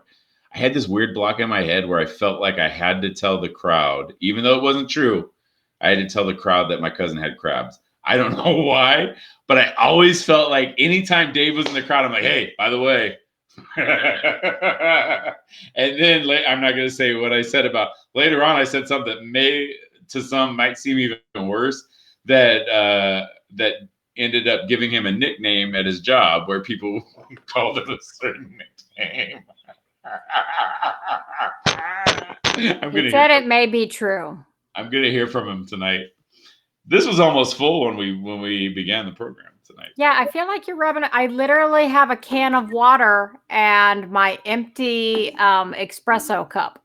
If you want to, go run and get it. You got a minute. I can talk to people while you run and grab a drink if you like. No, it's fine. Ian's going to think I'm interrupting his TV time. Oh, because you have to go into the room he's in. And heaven forbid that happen. No, we've separated rooms for the last 3 days. Oh, no. He's got his man bar and the big screen TV, and I have the smaller TVs. And knowing you're okay with that. Yeah, I'm perfectly fine. You're like, as long as I'm quiet and being uninterrupted, I'm good with that. Yeah, as long as it's not some big annoying man in my room, I'm fine. I got my office set up how I like it, and he keeps coming in here because I have the bed in my office, which is very inconvenient. What was the name of that airline? Because that was the first airline that I swore off of. Was the one that I flew with you, and they might not be. Frontier. Frontier. Are they in business still? Probably. You called them. I don't remember what it was because it kept going sideways. The turbulence was so bad. Is that what it was? And it's not even the worst airline I've been on. It's so awful. I'm going to test something. I'm bringing Hark in. Oh my God, I haven't seen his face in so long. And you still can't see his face. Yeah, he's still not there. I'm hoping you can see him when I can see him. Okay, let's see. I'm gonna give you a second, see if you can load Hark. For some reason, you didn't. You know what would be a horrible video? What would be a horrible? Hark right there. Look at that. There you go. I love this picture of the baby just like a man. Makes me so happy. Okay. You know what would be a horrible? Like if you allowed my mom to book your travel. To book your flights. My mom, because my mom will put me on airlines that don't even have seats. Like put you on what is it? It's called it's some I don't even know what it is. You're on a metal chair with no padding. Those are called jump racks. I've ridden them many times from Hawaii. Jump racks. No, it's Allegiant. It's called Allegiant Air. Yeah, we talked about that earlier. Oh my God! They leave the cockpit door open. Yeah, it's horrible. They just play music in the cockpit. People come and go as they please. It's like a fucking party. It's like a DJ booth. It's not a pilot. But they're metal chairs with bungee extensions across them. No actual chair. And you're not allowed to bring luggage.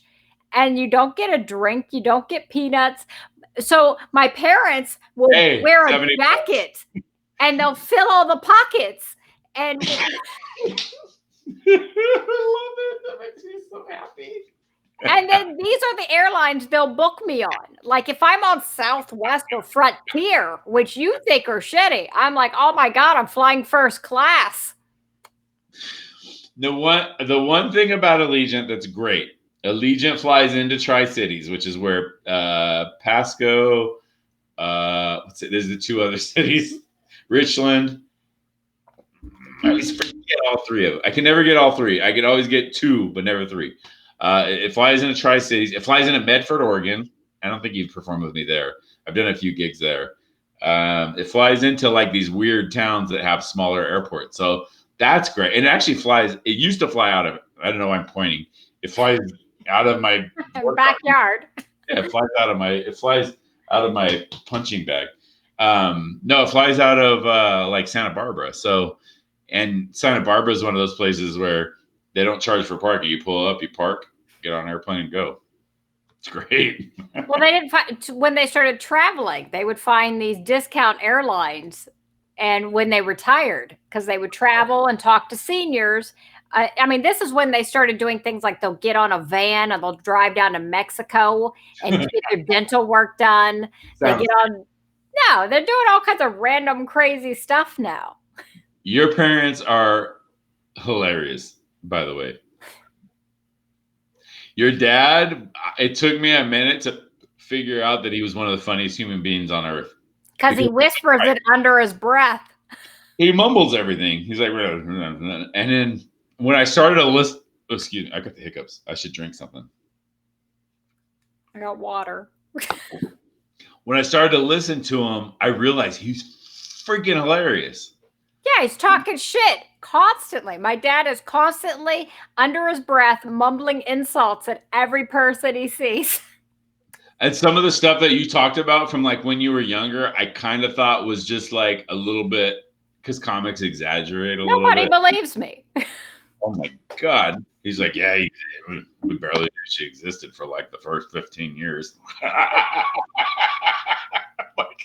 I tried to talk about it on stage and it's unrelatable. I told people that I was making all my own meals by 5 and they're like, oh, she's making this shit up. I'm like, are you fucking serious? People don't believe you. People don't believe it's so weird. Like sometimes things can be so bizarre in your real life that if you try to tell people, they don't believe it. Like it's like the thing with my great grandparents being very like that tall. Yeah. People won't believe it. Nobody, because I think you tried to do those years ago, talking about, and nobody believed you. Or like my parents kept leaving me places and I was 5. So I started taking the bus to and from places. Like I would take the bus to church, and because nobody would pick me up, they would just leave me.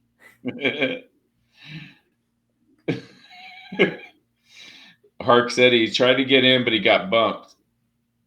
It's not the first time Hark's been bumped. Yeah, it's very testy with internet, because you know you've been to Hark's house. Yeah, you've been to Hark's place. It's like kind of out in nowhere. He lives in a rice farm. By the way, Hark, I need to talk to you. I'm doing a podcast this weekend about Juan Corona, and I know that you know more about Juan Corona than most people I know. So I really want to get you in. By the way, I'm going to try to bring Hark in right now. There he is. Look at Hark. How are you doing? Sometimes you got to be persistent, buddy. How are you, man? All right. I was looking for my trench coat. I couldn't find it. I swear to God. I mean, you have all these photos in all black, and then you're wearing these dark ass wide rim glasses. You look like a serial killer. I thought I looked pretty good in that picture. You kind of hurt my feelings. Oh my God. There is no way that you didn't see a mirror in that outfit and not go, oh, look, I could be a sniper. So where is that picture that she sent to me? Do you know? It's in Millennium Park in Chicago. That's that bean, that reflective bean. Yeah.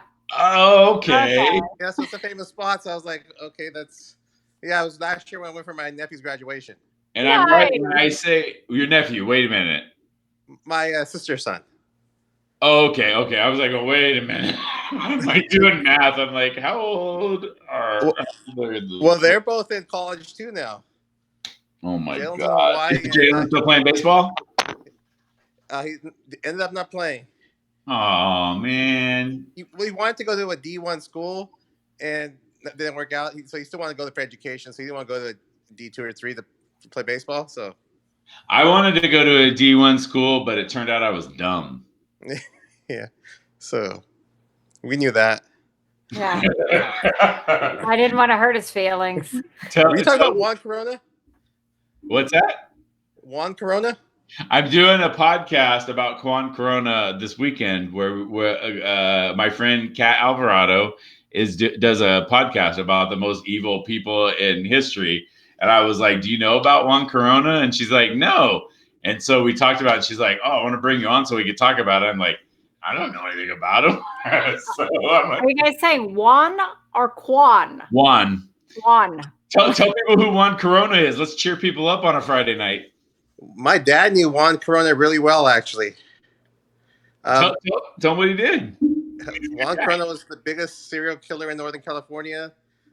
I think they discovered 27 bodies, but they think it's well into the 30s or 40s.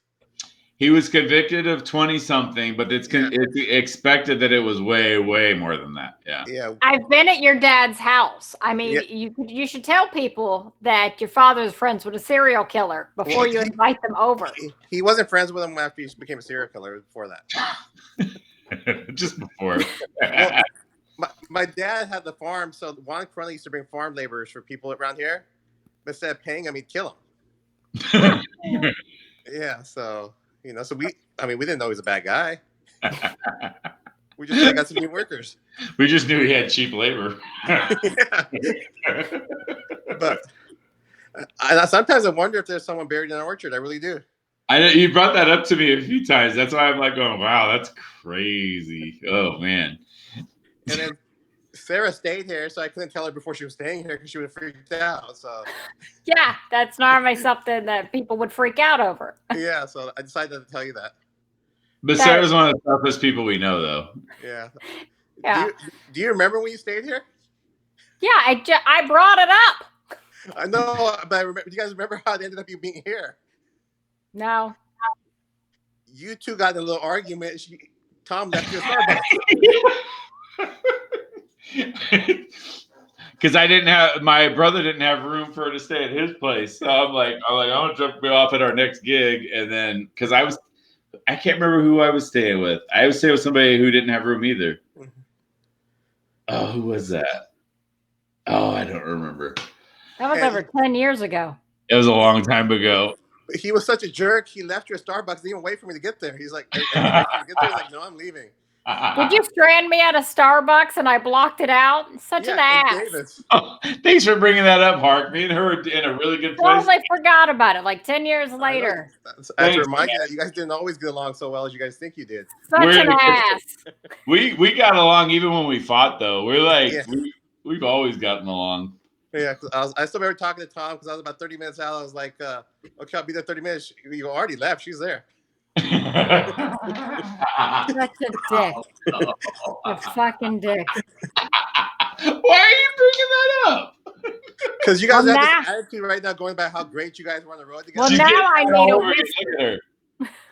Look, she's getting mad. Don't get mad at me, Sarah. Now I need my whiskey. Now. She's getting mad at me all over again.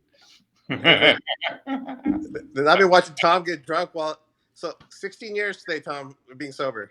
Really? 16? Congratulations, bro. Yeah. I can definitely throw one down to that. Yeah, but you're my designated drinker. He used to say that. He used to say that I like bringing you on the road because I could drink and you just drive me around.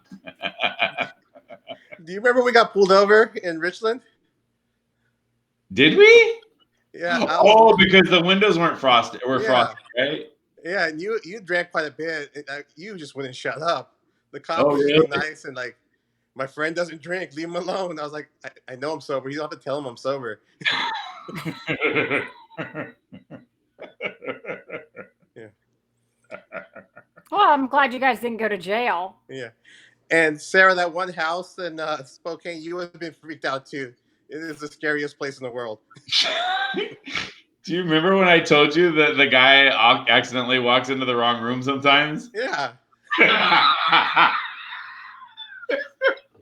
I am a dick. Why are you guys friends with me?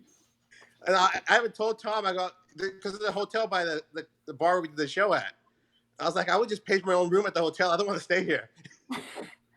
It was scary. It was very bizarre because he would sit in the living room and he would turn the TV on full blast and he would just sit there. It was really weird. Why was the other guy there?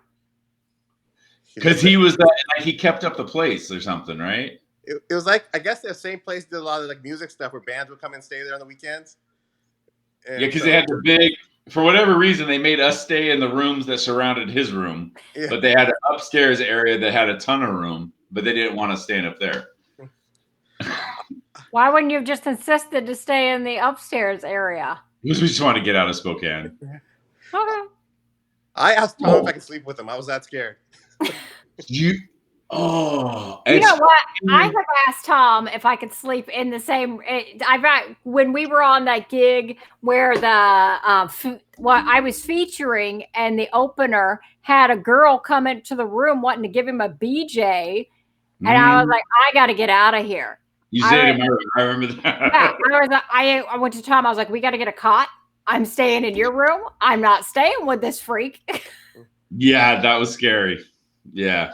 And he knows who that guy is. We won't say his name because he very well could be listening. Just because you don't follow them doesn't mean they don't follow you. Yeah. I don't know if I can do these things with you because I want to call people out by name. No. I know. I really fight with that where I'm like, I don't know if I should say their name. No, that's why, as I was saying, I was stuttering, trying to not say the name. Was that the same trip? Do you remember? That was the same trip because when we went to Kirby, the one guy gave me probably enough marijuana that would have held me over till today if I was able to bring it home. Remember that? And I had to give it to somebody. No, that was the second time we went. That's when we did Kirby and we did Medford. We did a bowling alley in Medford. Oh, I want to do a bowling alley. Why am I left out of the bowling alley? I don't remember it.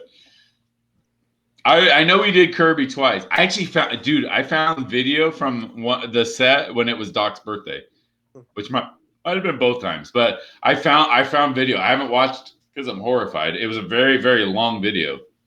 Yeah, you were on stage for about 3 hours. Then he was definitely drinking because normally when he's over, he's drinking. Marlboro Man gave you the marijuana, by the way.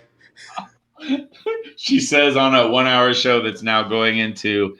Oh, it's going into hour number 3 right now. David said this feels like a remake of Three's Company. Who said that? David. David who? McClain. Oh, my cuz. Yeah, what's up, dude? Did he say anything about when I used to always tell the audience he had crabs? God, that was so funny. Yeah, but that was like pages back. I make myself laugh so hard. Well, I need to come visit you guys sometime then. Dude, we should all do the bowling alley together. What's that? We should all do the bowling alley together. How can I help? Siri just jumped in. We should go do a road trip, even if it's like some really crappy road trip. Winnemucca! Yeah, we love it. He's done it. Why don't you tell the story of Winnemucca? Because really, I came in on the trail end of that. I went up. I know I did my hour. But that's all I know because my flight was like way late.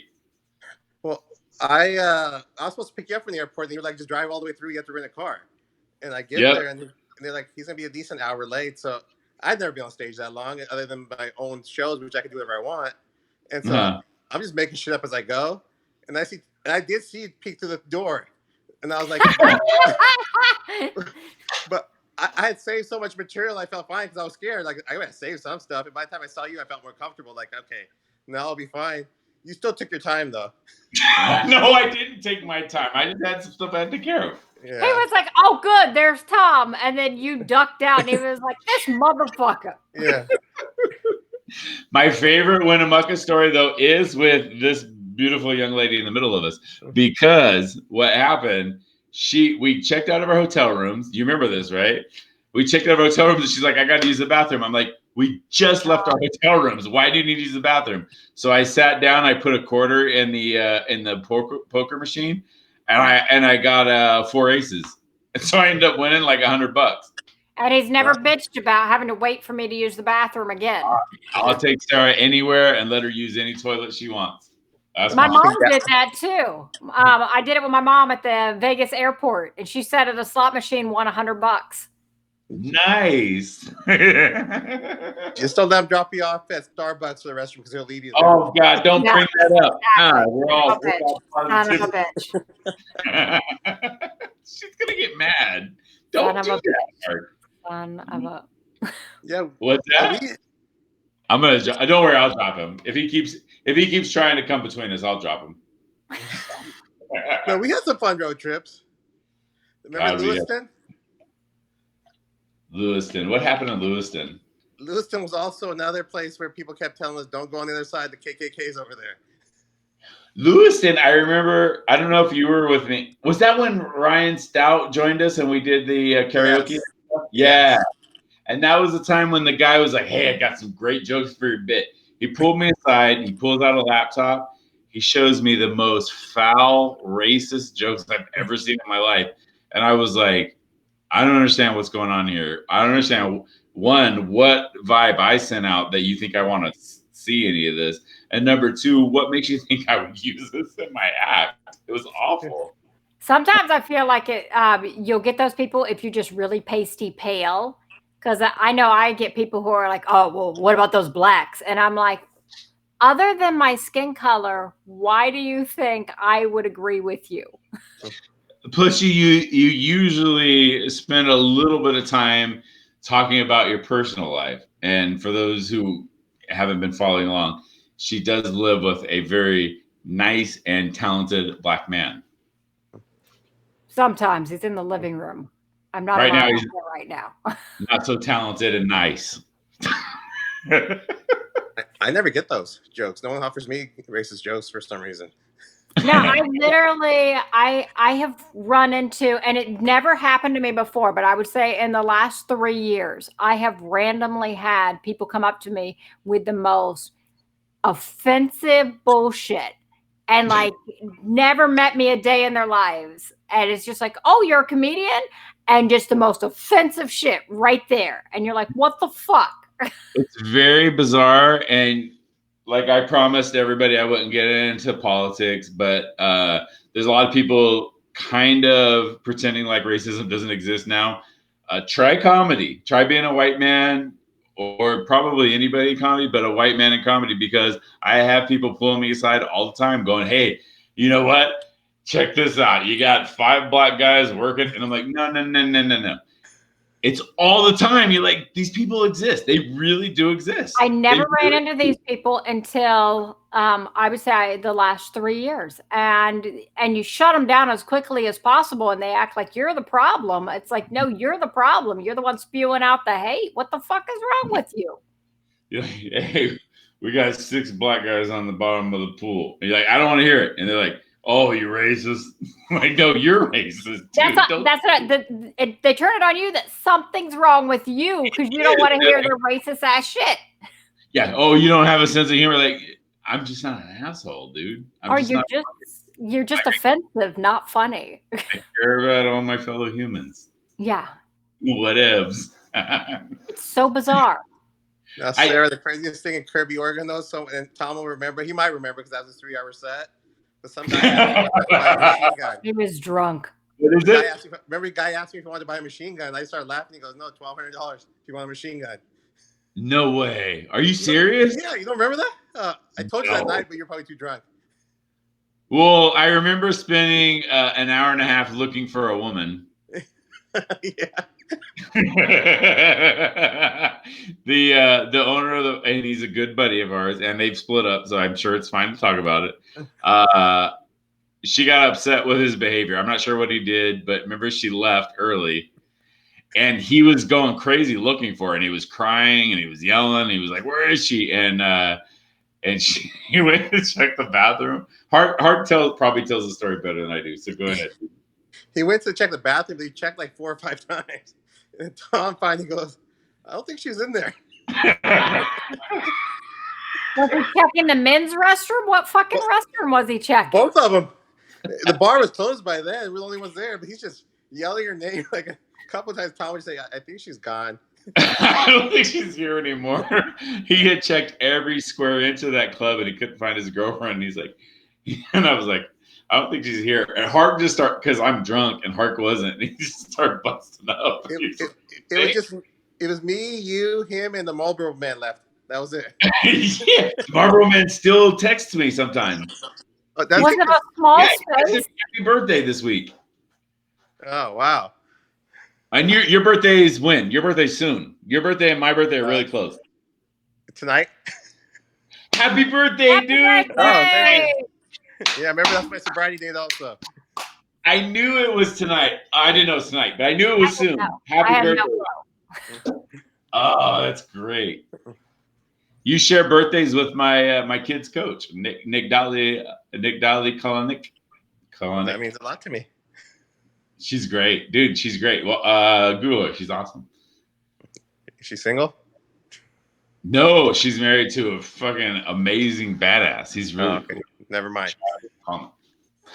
Jim, Mike, and David said happy birthday, Hark. They like you. Thank you. Oh, yes. I want Jim. I want you to meet. God, Hark, we got to get you down for one of our Giggles shows. I want you to meet some of my SoCal friends. Like, you got to meet DMV. You got to meet Big Jim. You got to meet all of our people down here. We've got some really cool people down here. And Giggles has good energy. You'll like it. You had Darren Carter there. You've had some big names down there. The party starter. Yeah, he always checks in. We got to get Darren. Darren would come on here if I asked him, I'm sure. He's such a good dude. I like Darren. He's very supportive of other comics. He's literally the most. He even posted about it on his page. I commented on that. He's the most supportive comic I've ever met. He's very supportive, and he annihilates. I had him do one of the nights at the airport, and he fucking destroyed. He did. I mean, he's done the hotel and the airport, and he's destroyed. I did a show with him in DC, and he decimated. He crushed the whole show. They had the lighting was fucked up on the stage. He jumped off the stage, and then he's down in the crowd and with his flashlight over his head, and it was so good. The only thing is, we were riding to the airport together in the morning, and apparently Darren likes to get to the airport like really fucking early. Yeah, he's smart. Yeah, I think you saw the tweet because he tweeted about my backdrop over at Giggles. I think you saw it. Yeah, because he went on and on. I didn't even know he was doing it. I was out talking to whoever. he was like, what do we got? A fucking sheet? A sheet is the backdrop? He's so funny. Not quite as nice as this. What do you call it? I don't know what this is called. I changed my backdrop.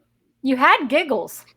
I just put this up instead. I try to switch it up every once in a while, at the request of my good friends and family out there.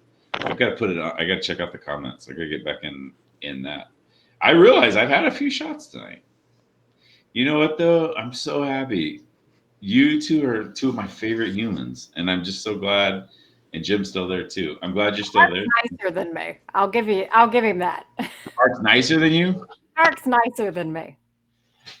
Uh-oh, Hark disappeared. I don't know if he hung up or if he just lost contact. But my relationship with you has been very solid. We've had our moments. Sounds like everybody. It's solid though. It's if your name comes up when I'm talking to people, I'm like, there's very few people in this world that I'm closer to than that. Because we've gone through some shit. We've driven from North Carolina to Ohio to catch a flight on a really scary airline.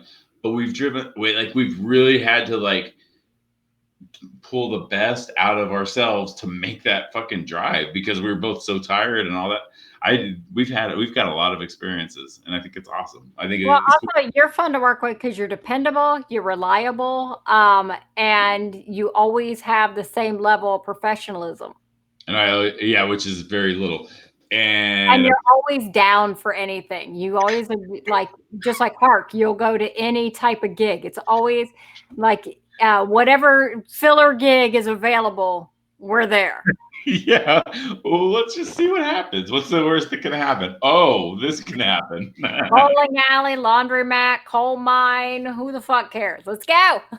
That dude in West Virginia trying to get me. I got some really nice cowboy shirts. You can't wear what you're wearing. I got some really nice cowboy shirts back there. I'm like, dude, I don't fucking know you. I'm not going to wear your shirt. I don't want to wear anything you've got back there. And I don't want to follow you back there.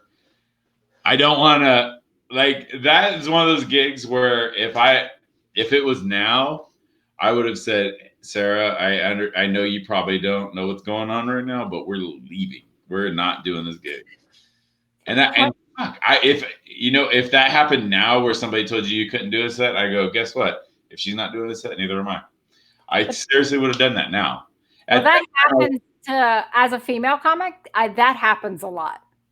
That's actually something that happens and it doesn't happen in your home city as much, but it does happen on the road. It'll never happen when you're out with me. I guarantee you that. My brother's still there. Hark said he got logged off. Oh, jump back in, Hark. You still got the same link. By the way, hey Ryan, I know my brother's still watching. Dude, I found something that I got for Jake, and it's really, really fucking cool. And it's not something I can get now. Okay, maybe I may have built it up a little too much, but it's really cool. I got him and I got my nephew Jake. You've met him, I think. My nephew Jake. I got him an autograph from a Hall of Famer from the 49ers that died, and he actually wrote it to Jake. But I for whatever reason, I never gave it to him, and I just found it yesterday, and I'm like, oh my God, it says to Jake. I got to give it to him. But the guy passed away a few years ago. And I got to get it to him. Well, it's good that he wrote it's to Jake. Otherwise, that probably would have. Yeah, I would have sold it or something. But yeah, now it's Jake's for sure.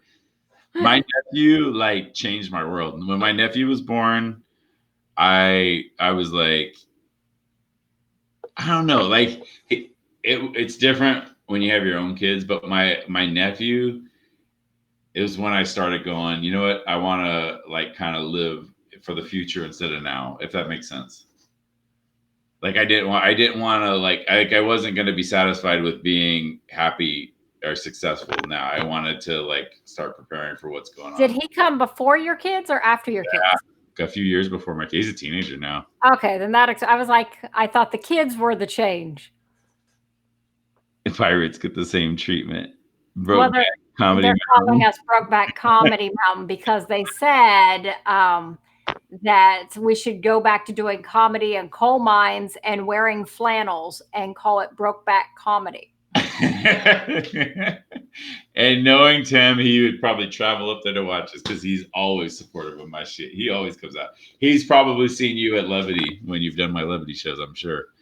I like Levity.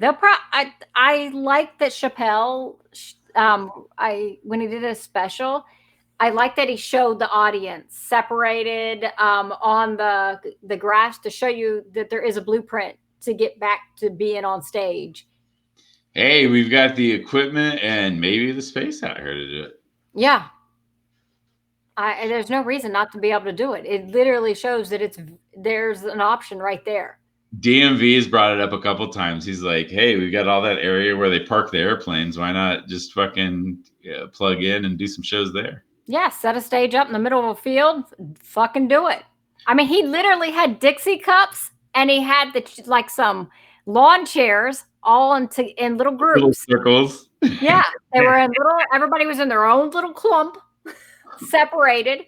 And then there was the stage in the middle of a field, and they were all drinking out of plastic Dixie cups, probably from Walmart, because it was probably somewhere in Ohio. Yeah. And because did he do it on his ranch? Do you know? I don't know, but it looks like somewhere in Ohio. I was like, because he's in Southern Ohio. It looked very familiar. Yeah, he has a ranch in Ohio. I remember because he was supposed to show up the night that we did the Clean Show. If you remember, the Clean Show. And the Clean Show. I love him. I haven't, you know what? I used to talk to him all the time, but when he had kids, I haven't heard from him much since then. Yeah, he's disappeared. I don't think anyone's heard from him. Is he still doing stand-up though? I don't know. His profile is a photo of his child. I have no clue. He was one of my favorite stand-ups. I loved watching him do stand-up. We're talking about Vince Morris, by the way. I was trying not to say names. I'm going to say his name because I loved his stand-up. And as a human, he was a really good guy. Oh, yeah. And I've never seen him have a bad show. I'm trying to think I've never seen a bad show either. Never seen him have a bad show. Even if he's if he has a little rough patch, he rides right through it. All I know is we were supposed to do a clean show, and that motherfucker went up and just destroyed with crazy shit. And I'm like, all right, now how am I supposed to go up and be clean after that? And his whole set was motherfucker. And then we found out the reason that we were told to do a clean set is because the audience had children with disabilities that apparently repeated the word motherfucker for like months.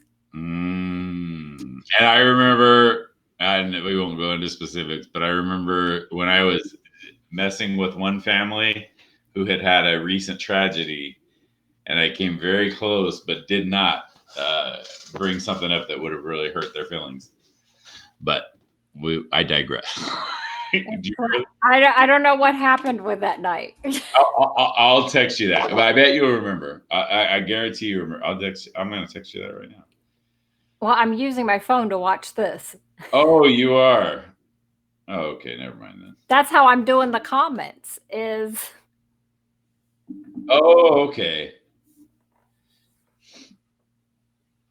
I sent you the text just so I don't forget to do that later. God, we might need to end the show just because I got to pee. Well, I need to get out of here anyway because I got to go feed the dog. I haven't fed the pets yet. Let me make sure there's nobody waiting in queue. Okay, nobody's waiting in queue. All right. Well, Sarah, thank you so much. God, we went over 3 hours. We went 3 hours and 15 minutes tonight. Damn. That's why you text me. You're like, yeah, come on in. I was like, I thought the show already ended. I usually keep it tight, but you know what? The world's so crazy that I think people are going to hang in if they need to hang in. And you know what? This is worth it. And I've had many shots tonight. Look, this thing was almost full. And this, I've got a fat head, okay? This is almost the size of my head. If I drank half of Ian's whiskey, I would definitely be sleeping on the couch. This is where it was when I started tonight. Yeah. You're going to need to slow it down. Otherwise, next thing you'll have a third kid. But Sarah, I'm telling you this as a friend, a brother, whatever you want to call it. You know what? You really did help save me because some of the conversations we've had in the last couple of weeks have really helped me a lot. Well, everybody's going through a rough time. We all have to support each other. I'm not going to cry. I'm just kidding. But I really, I've always known that you were and I know you don't like being, I don't know, you don't like compliments a ton. You don't know how to take them, but you've been very valuable to me for a very long time. And you prove it over and over again. And in the last couple of weeks, you have no idea how much your friendship has meant to me. And I know we're going to continue forward and we'll have some hell road stories in the future. And we've got a long way to go. And I just love you to death. And that is never going to change. And I appreciate you so much. Thank you very much. And tell Hark I was glad to talk to him, even though he got cut off. I will. And Hark, we love you, bro. And it was great to see him. I haven't talked to Hark in a while either. And apparently he's having internet problems. He sent me a text. So. And now I've learned that Hark's memory is like a steel trap. So be careful what you do around Hark because he will never forget that shit. He does lock in. And just a reminder for our Santa Paulans that might be listening, Flight 126 Cafe is open. Not now, right now, because it's the middle of the night, but it is open regular hours. So be sure to call them, place your orders if you want to get curbside pickup or go visit them and sit in their dining room. Hopefully our good friend Cece, she doesn't like being called Cece. I think she's okay with it now. I started calling her Cece and I introduced her to the stage as Cece because she kind of started doing comedy and she's so freaking good. She's one of those people. And Ian was part of that. Ian was the one that told me she wanted to do comedy. So I brought her up and she is so good. And she's a really good friend. So hopefully she's back there working now too. So we love you guys. And we hope we can get back to doing live shows soon because I know I miss it. And I'm sure Sarah misses it. Yeah. Oh, I miss it. Oh my God. I'm like stuck in this house with just Ian every fucking day. Well, I need to see other people. I will let you know as soon as we can get started. As soon as we can get a show going, you'll be on it. And I appreciate you. I appreciate your friendship more than you'll probably ever know. And your empty shot glass. You're like, give me the fuck off here so I can go to the bar. All right. Well, have a good night, Sarah. Tell Ian I said what's up if he's, disturbable at this point. And he's got 3 seasons left. He told me before I left the room. He said, I have 3 seasons left. Might as well knock him out tonight, Ian. All right, Sarah. Have a good night. Thank you so much for joining me. It was good talking to you. Night. Talk to you later. Thanks for having me. All right. Bye-bye. All right, everybody. Thank you so much for joining us. We went just a little long. We only went 2 hours and 20 minutes longer than normal. But you know what? It's a time when we all kind of need the togetherness and we all need to have a couple of giggles and laughs. And just a reminder, I really would like to get back to telling my sports on the radio. I talked to Spence, the host of the show, who I've been fortunate enough to work with for 4 years. A couple days ago, I talked to him on Joe Montana's birthday, and I love Spence. I love working with him, and I don't think I realized how much I appreciated him until I had to be away for a while. And then I also talked to our buddy Ben, who's one of the salesmen who is trying very diligently to get me back in there.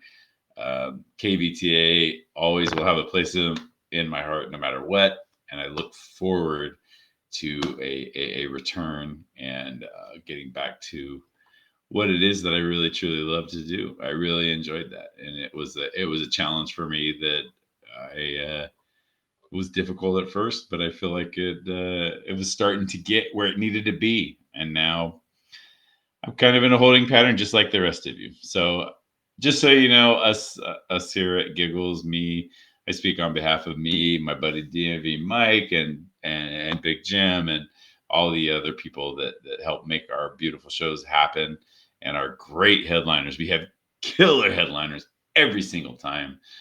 We love you, and we really hope that you continue to thrive and support the live comedy. And please just keep your head up. I mean, if you need some support or some love, give us a shout. We're here for you. All right, man. Big Tom's had a little bit to drink tonight, so I'm going to go outside and do the other thing that I enjoy. Love you guys.